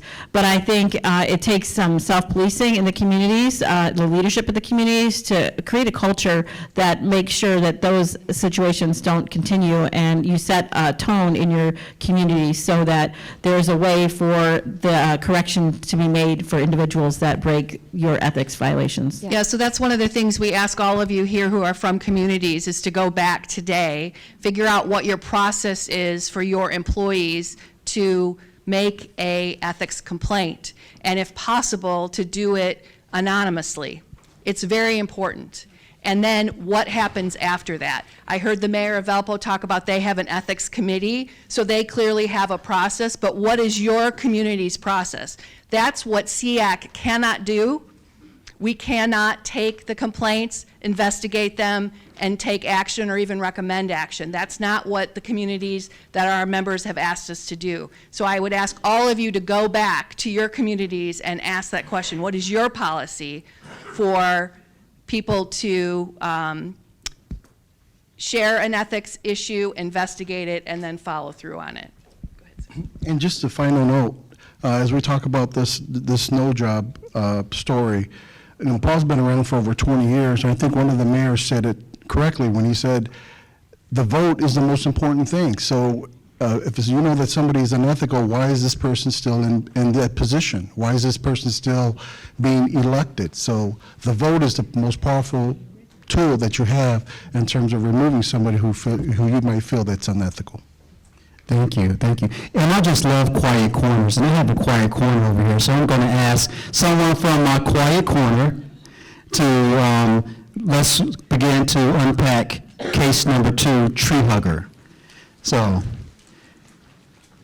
I'm here back here with Crown Point, and so hopefully someone from Crown Point will volunteer to read this tree hugger case study. I think Josh wants to. Josh? All right. There you go. Where's Josh at? Okay, here you go, Josh. Thank you. Paul has worked in the street department for over 20 years. Nope, I'm looking at Case the wrong number 2. thing. Sorry, it's our Paul's birthday, so I got distracted. The county park department has been increasing its staff by hiring recent graduates of a local university. Allison is particularly pleased to be chosen because of her strong interest in environmental issues. New hires were timely because of the plans for a large new park in the rural area of the county. The land is highly forested, but to make the land usable by the public, many trees would need to be cut down.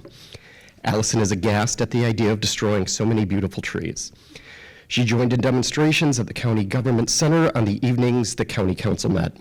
On weekends, she passes out flyers at other county parks or other public places objecting to the plans for the new park. Her personal social media site is largely about the importance of saving trees and contains links to some controversial environment action. Because the department's headquarters is at a remote location, nearly all central office employees remain in the building at lunchtime. Allison began hosting what she called a lunch and learn program, whereby she would lecture her coworkers on her objections to the park plan or announce the next demonstration and urge participation.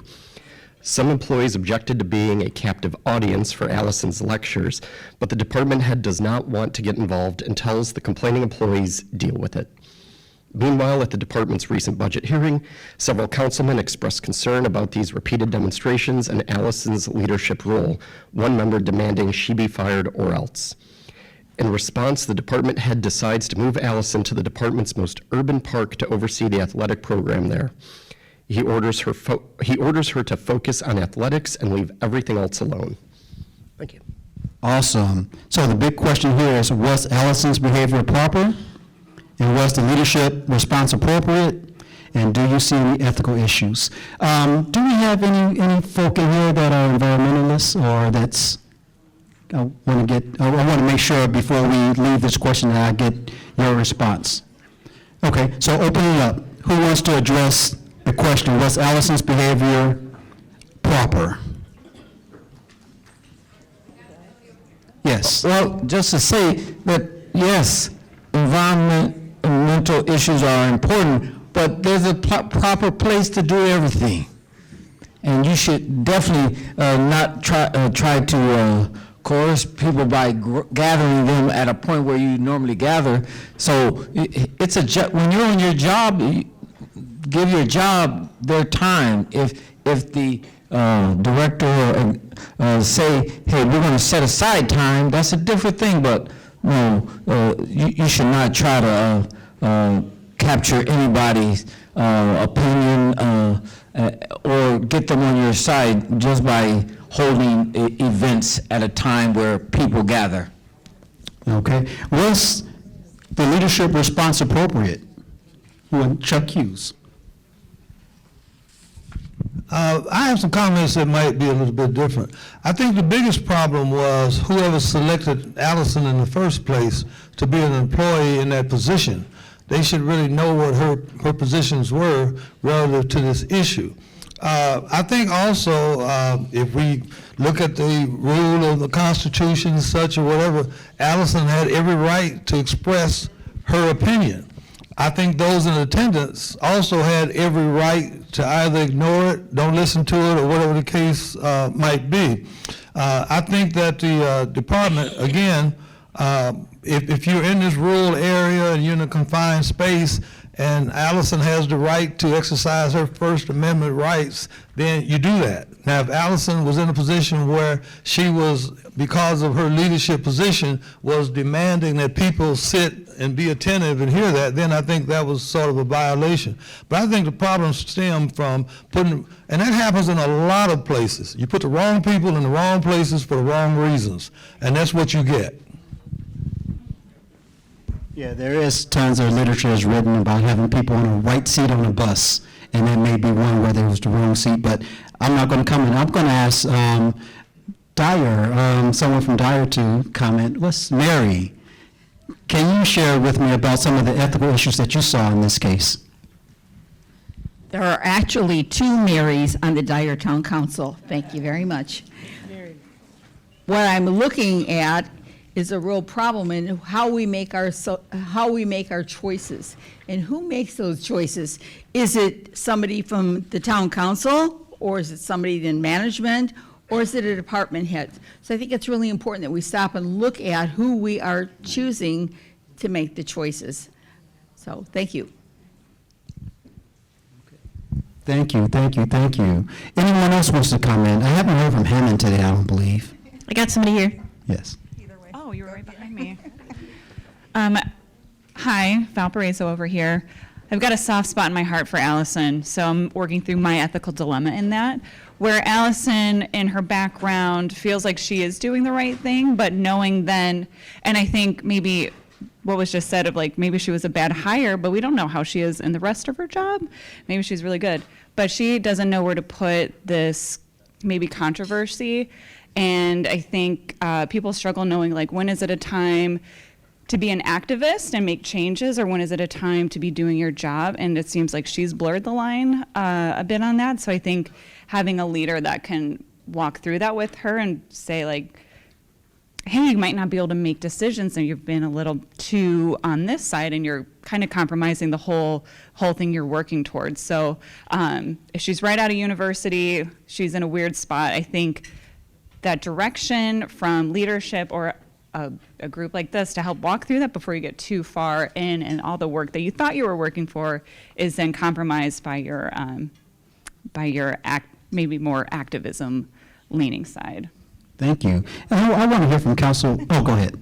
Yes. I'm Carrie. I'm out of Porter County, and I actually work in the environmental division, and I'm a department head. So first off, the first thing I think of is if she was hired to do a job and she's qualified and she has an environmental background, that's amazing. Secondly, it's the department head's fault.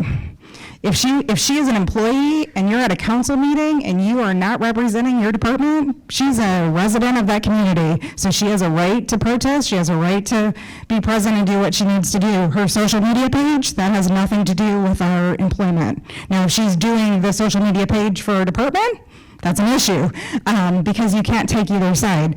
Another major thing, the leadership. Ellen just commented the same way. If she's not been trained, she's newly out of the university, she needs some guidance, she needs some training, but the department head needs to step up and say, hey, this is where you need to, this is your personal life, don't cross these lines, you're okay to do this, but don't wear your logo when you're out saying that you work for that department. And then certainly last but not least, shoving her into an athletic department, which is not a good fit. That's exactly right, not a good fit, because now she's going to create a bigger stink, and you just changed the culture of your employment, and you've just created some hostility. I'm going to go into incivility, hostility, and you just ticked off a lot of council people. So there's a lot of issues going on by one motion. A lot of issues out there. So decisions from leadership makes a huge difference, right? I think that everyone rises and falls with leadership. I want to hear from Councilwoman Lori Latham, who I know has been a strong advocate in this space. So. And you really wanted to comment on case number 3. I'm sorry, I was reading ahead. Also, as a former activist and a department head in the park department, I feel like I am Allison, or have been Allison. So I definitely empathize with her. However, you do have to establish boundaries when you're wearing different hats. Just like the young lady said before me, she is a resident. She has First Amendment rights. So on evenings of the county council, if she's not at work, then it may be appropriate to join demonstrations. However, while on the job, especially as it relates to her coworkers, I think when we work, it's more important to share facts and data and projects and work-related things than our opinions. And during the work time, she probably should have been doing a little bit more listening than the lunch and learn. The department head also is required to maintain the culture in the workplace. I think that's more their responsibility. So the idea of her having these meetings in shared workspace in a building where they all work, that should have been the responsibility of the department head to make sure that that space is neutral for all the employees. But again, just like the other person said, sending her to the park to manage athletics feels retaliatory from the department head and doesn't address the issue, but also save the trees. Save the trees, I love that. Anyone else wants to comment on this? Can you get maybe a, yes, right here. Hi, my name is Mary. I'm the Communications Director for the City of Crown Point, and I just want to touch on the social media portion of this case study. I think it's incredibly important that everybody protects their freedom of speech, their freedom to share and express their opinions, but I want to encourage everyone, especially the leaders in this room, to remind your employees of your workplace's social media policy. We love seeing our employees support all the great projects that the City of Crown Point does, but there's an appropriate time and place to do so. So I guess as the Communications Director, my question for Allison and her leadership team would be, when was Allison posting these things? Was she posting during her lunch and learn? Was she posting during the workday? Or after work? I think that's an important consideration here, and definitely something that we all should be thinking about in this room.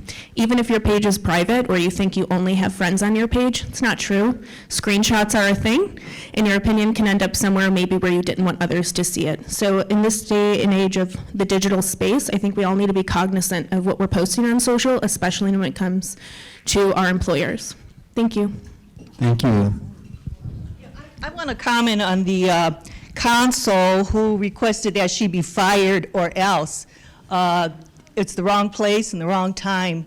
Personnel issues should not be discussed at a public meeting. Thank you, thank you, thank you. Anyone else wants to share? Is there a legal viewpoint that we may have in a room?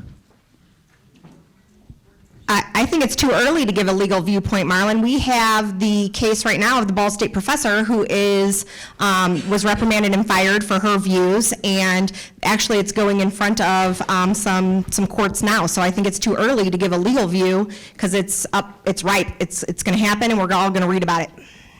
Awesome, awesome, awesome. So sometimes, we're living this live. I think there's a commercial I should love, right? Is it live or is it Memorex? And I think this is going to be live. We don't have to go back to a recording to find out. But again, when we look at these case studies, it's really important that we try to figure out how do we connect them to where we sit. Again, the first one was about cars, and this is about trees. But whether it's cars or trees, doesn't make a difference. There's something that's going to hopefully tie back into what it is that you do and the decisions that you make and how you can go about rationalizing how do you come to that conclusion to make that final decision. It's really important that we really try to digest these ethical issues. And whatever we do, look at it from that perspective instead of looking at it from whether it's legal or illegal. We also want to look at it for what other damages it can create because we're unethical. And of course, sometimes the ethics of a situation, the optics of the ethical decision can make a huge difference, especially in our careers as officials or leaders, government officials, whatever it may be.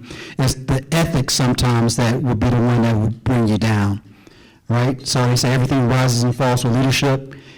I would say that things rise and fall not only with leadership, but also with the decisions, the ethical decisions that leaders make, the legal decisions that leaders make, the moral decisions that leaders make. Again, you got to realize that it's not just you, that you're representing a body of people that are diverse. And whether you're from the same culture or not, there's still diverse ideals and just diverse opinions, and we always want to take those into account. And hopefully that will help us come to a better decision. Anybody else wants to comment on this case? Yes. Yes. We're going to take one more right here at this table, and then we're going to move to case number 3, which is planning ahead. Yes. I guess the comment that I want to make is to go along with Councilman Loic is what I've seen and experienced a lot of times, people move into leadership positions because they have the time to get there. And then what I haven't seen is sometimes then the people over them don't require that they have leadership skills, so they come in with, I guess, the same old culture.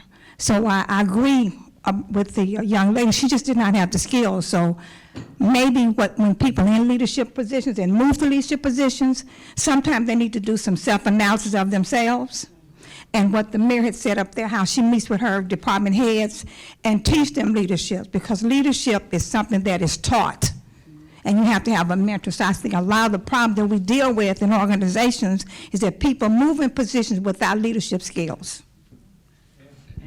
Thank you, Dr. Geneva. I appreciate that. We're going to move on to case number 3. Can I have a read? I believe Christine said she wants to read case number 3. And then I haven't heard from Cedar Lake, so we definitely want to hear what Cedar Lake has to say about case number 3. I see Cedar Lake is holding down the middle of the room, and we really want to hear what they have to say. But go ahead, Christine, Sid. The much-beloved Director of Planning recently retired. Under his leadership, there was a relaxed collegial work environment. But some on the council thought the department wasn't as efficient as it should be. As the new Director of Planning, the council hired a retired officer from the U.S. Army Corps of Engineers. He is well experienced and has a reputation of being a strict disciplinarian who gets the job done. The change in leadership style was a shock to the staff. At the first staff meeting, the new director laid out a strict schedule for work completion. The staff felt some of the deadlines were unrealistic. Several voiced concerns. The director doubled down, and his weekly emails to the staff now have a phrase below his name. The whip is in the drawer for now. No one was sure whether he is joking. Several staff members discussed all this on breaks and decided to teach the new guy a lesson. They agreed to find every detail possible to slow down project review. They also agreed to schedule vacation time so that the department would be shorthanded during peak times. Some also talked to the developers who come to the office, mentioning that their department was having problems and they might be wise to take their project to a new neighboring town. Where this all was going to end was uncertain. Tension was high. Thank you. The question is, what ethical issues do you see here? We have the town of Cherville back here, so I'm going to ask the town of Cherville to make our first comment, then we're going to jump to Cedar Lake.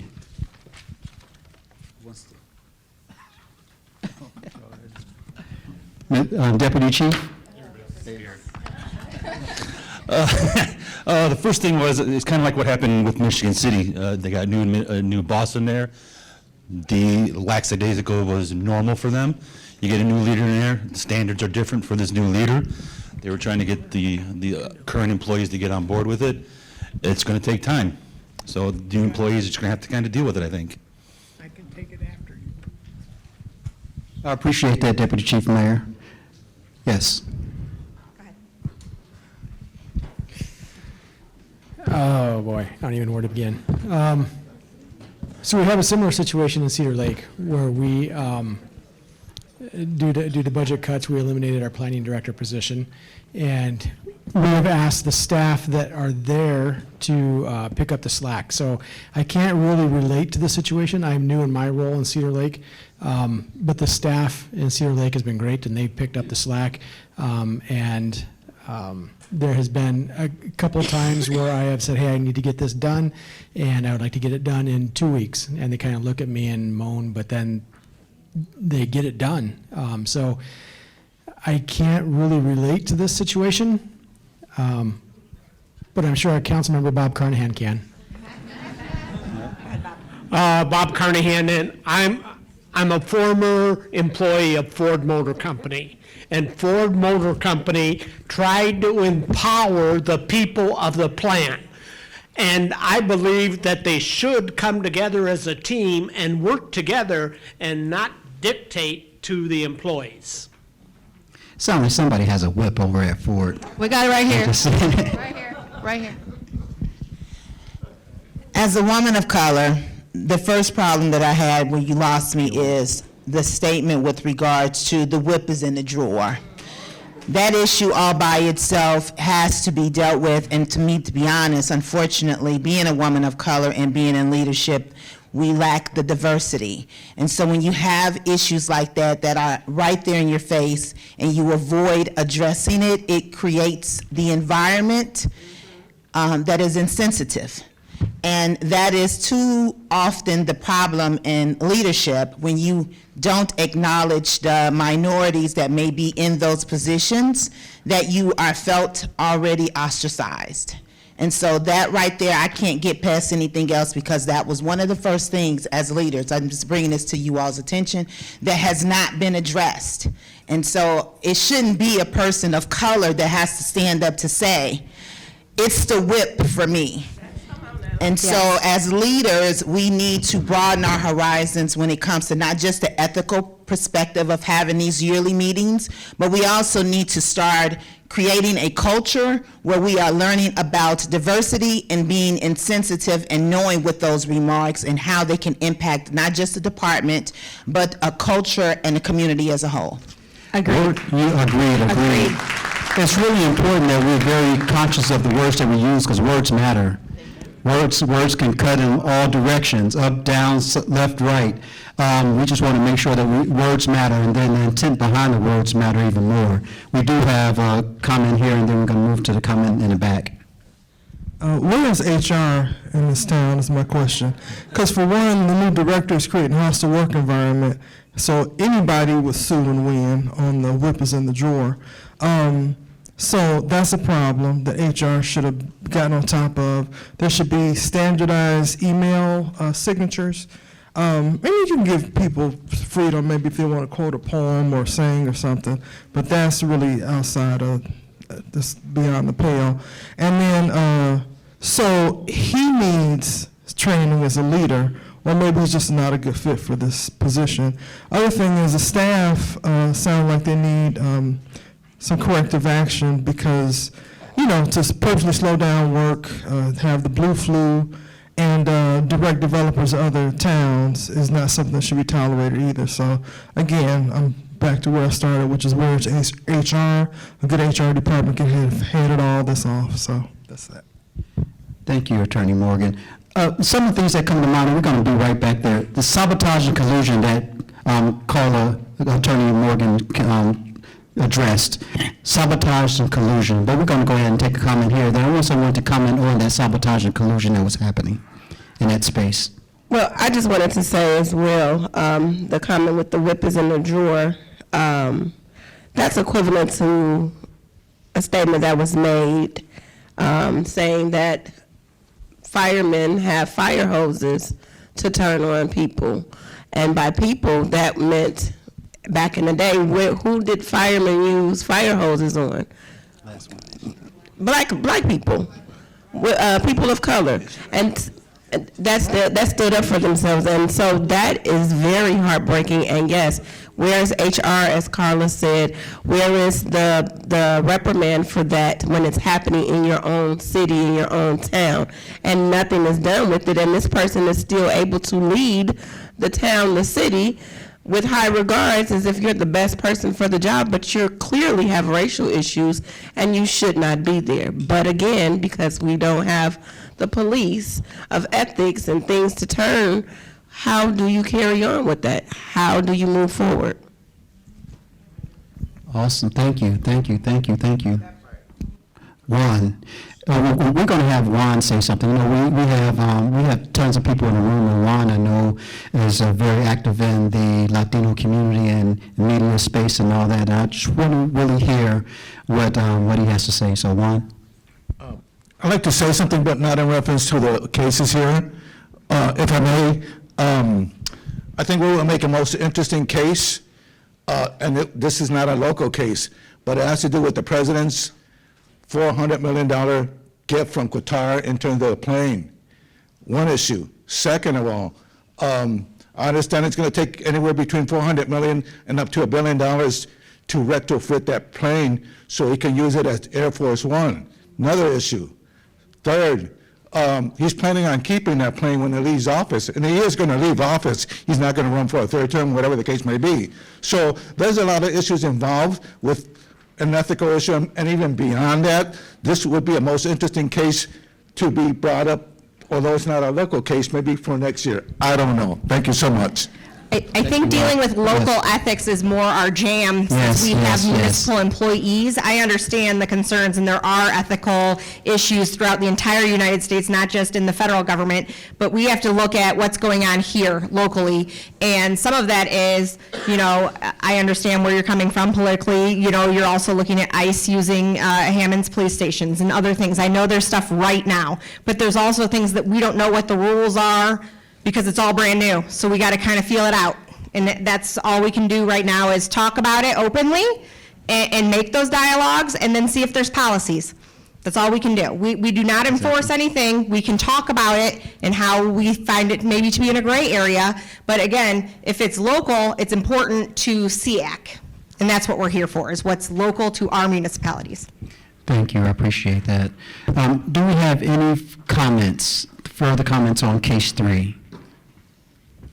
I'm just going to open it up, maybe we take 1 or 2 just for the general consensus of the room. Just to take a pulse of the room. Anybody want to close us out about what just transpired today? If I can get one, just kind of close out. What did you feel? What do you think? Is this a good thing? Should we really try to figure out what do we do to come together as Northwest Indiana we all talked about that some folk have commissions. Some cities, towns have commissions, but there's really no one to hold the region accountable. And I think that was one of the questions that were addressed to the mayors. And we know that that's a complicated issue because we are so diverse. We have so many different issues facing our communities. But at the same time, at the very root of it all, we all have these ethical dilemmas.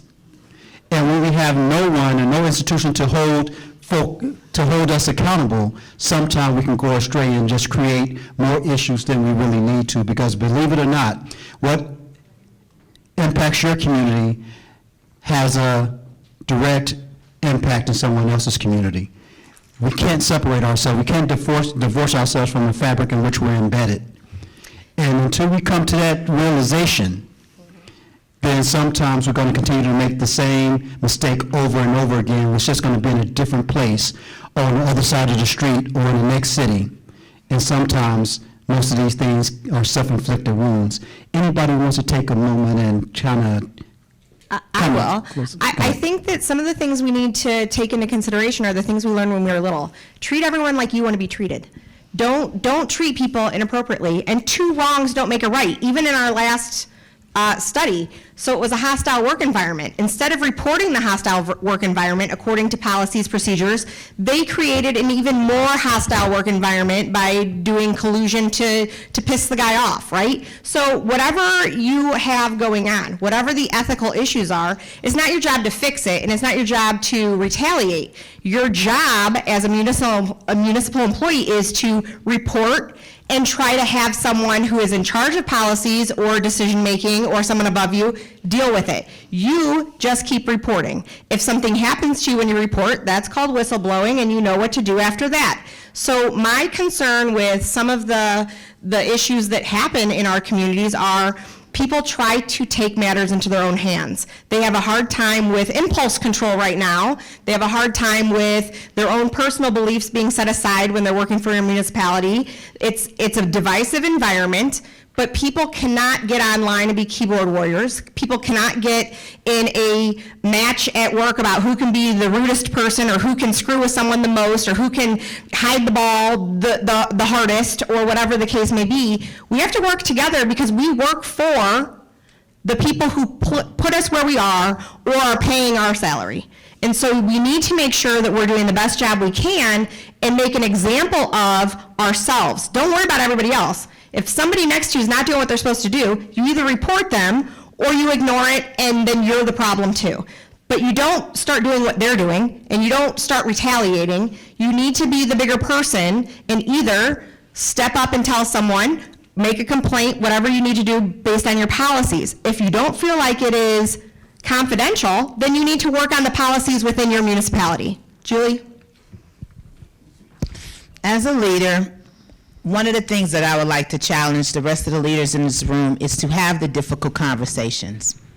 As leaders, sometimes too often you kind of know what's going on, but you don't really test the temperature in the departments or in the municipalities or in the towns or the cities that you live in.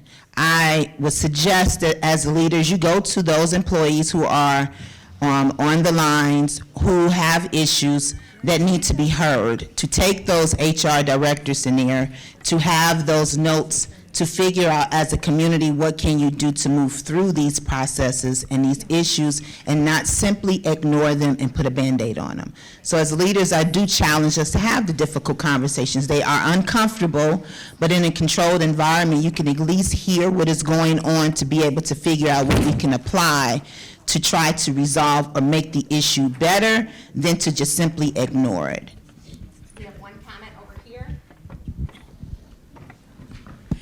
I was given the microphone, so I'm speaking on behalf of our amazing director. I'm kidding, guys. I'm speaking on behalf of myself, and all I would like to say is that turning a blind eye is unethical as well. Avoiding the issues are unethical as well. So we have to be inclusive of everybody's not so much opinion, but concerns.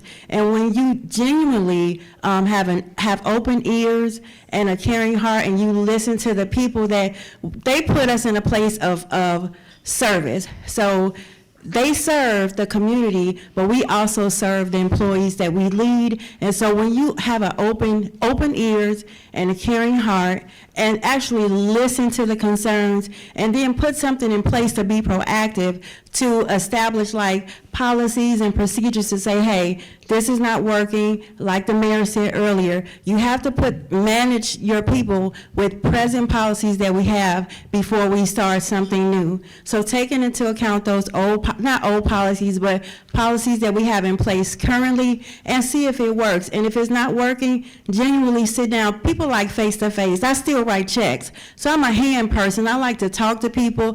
Emails are okay, phone calls are okay. But when you can sit down at the table and actually discuss issues with people, they feel like you care, and they feel like you're listening. So to keep all that into account, and just not turning a blind eye and say, I really care, and I want to understand exactly where you're coming from, I think that'll just create a better cohesiveness between the upper management, middle management, and those that we lead in general. Thank you. What a great note to end on, I think. And I think I want to thank Marlon for leading a great panel of mayors and a great discussion of ethics cases. I think we discovered in our discussion that these issues can be multi-layered and really require discussion and analysis, and as we heard over and over again, training our employees, training our leaders, training our elected officials, and that's what SEAC's all about. So I thank you for being part of that process now, and I ask you to continue that process in your communities. I want to say thanks especially to Cal. Cal does a great job writing these case studies that have all these multi-layered parts of ethics violations in there. It seems like a simple answer when you read it through the first time, but I know we've discovered year after year, if you look at it a little bit closer, there's probably 5, 10 more things that are going on in those stories that we might overlook if we're just looking at a quick glance. That's why it takes analysis. Before I close the meeting, I'd like to ask you to fill out your summit evaluations on your table. We do pay attention to those evaluations to plan for better summits in the future. So to close our event, I'd like to express our sincerest gratitude. First, to our panel of mayors, Mayor Pete, Mayor Angie, and Mayor John. It was a great discussion to hear from our mayors in Northwest Indiana. I'd also like to thank again Dr. Marlon Mitchell for facilitating both our panel of mayors and our case study discussions. You always do a great job, so thank you so much. As always, thank you to the SEAC commissioners for all their hard work in putting this event together, and thank you for the Times for supporting our event. I want to stress that we're celebrating our 20-year anniversary. That's a big deal for a volunteer group. And you'll see on your tables that we have that 20 years, like how we formed and what work we're doing. Bring that back to your place of business and make sure you share it with them. And I want to say he's the most humble guy in the room, but I really think we need to give a shout out to Cal Bellamy because he would not let us give an award to him, but I think that Cal was there at the beginning of SEAC. He's still here. We wouldn't have SEAC without Cal Bellamy, so let's give him a hand.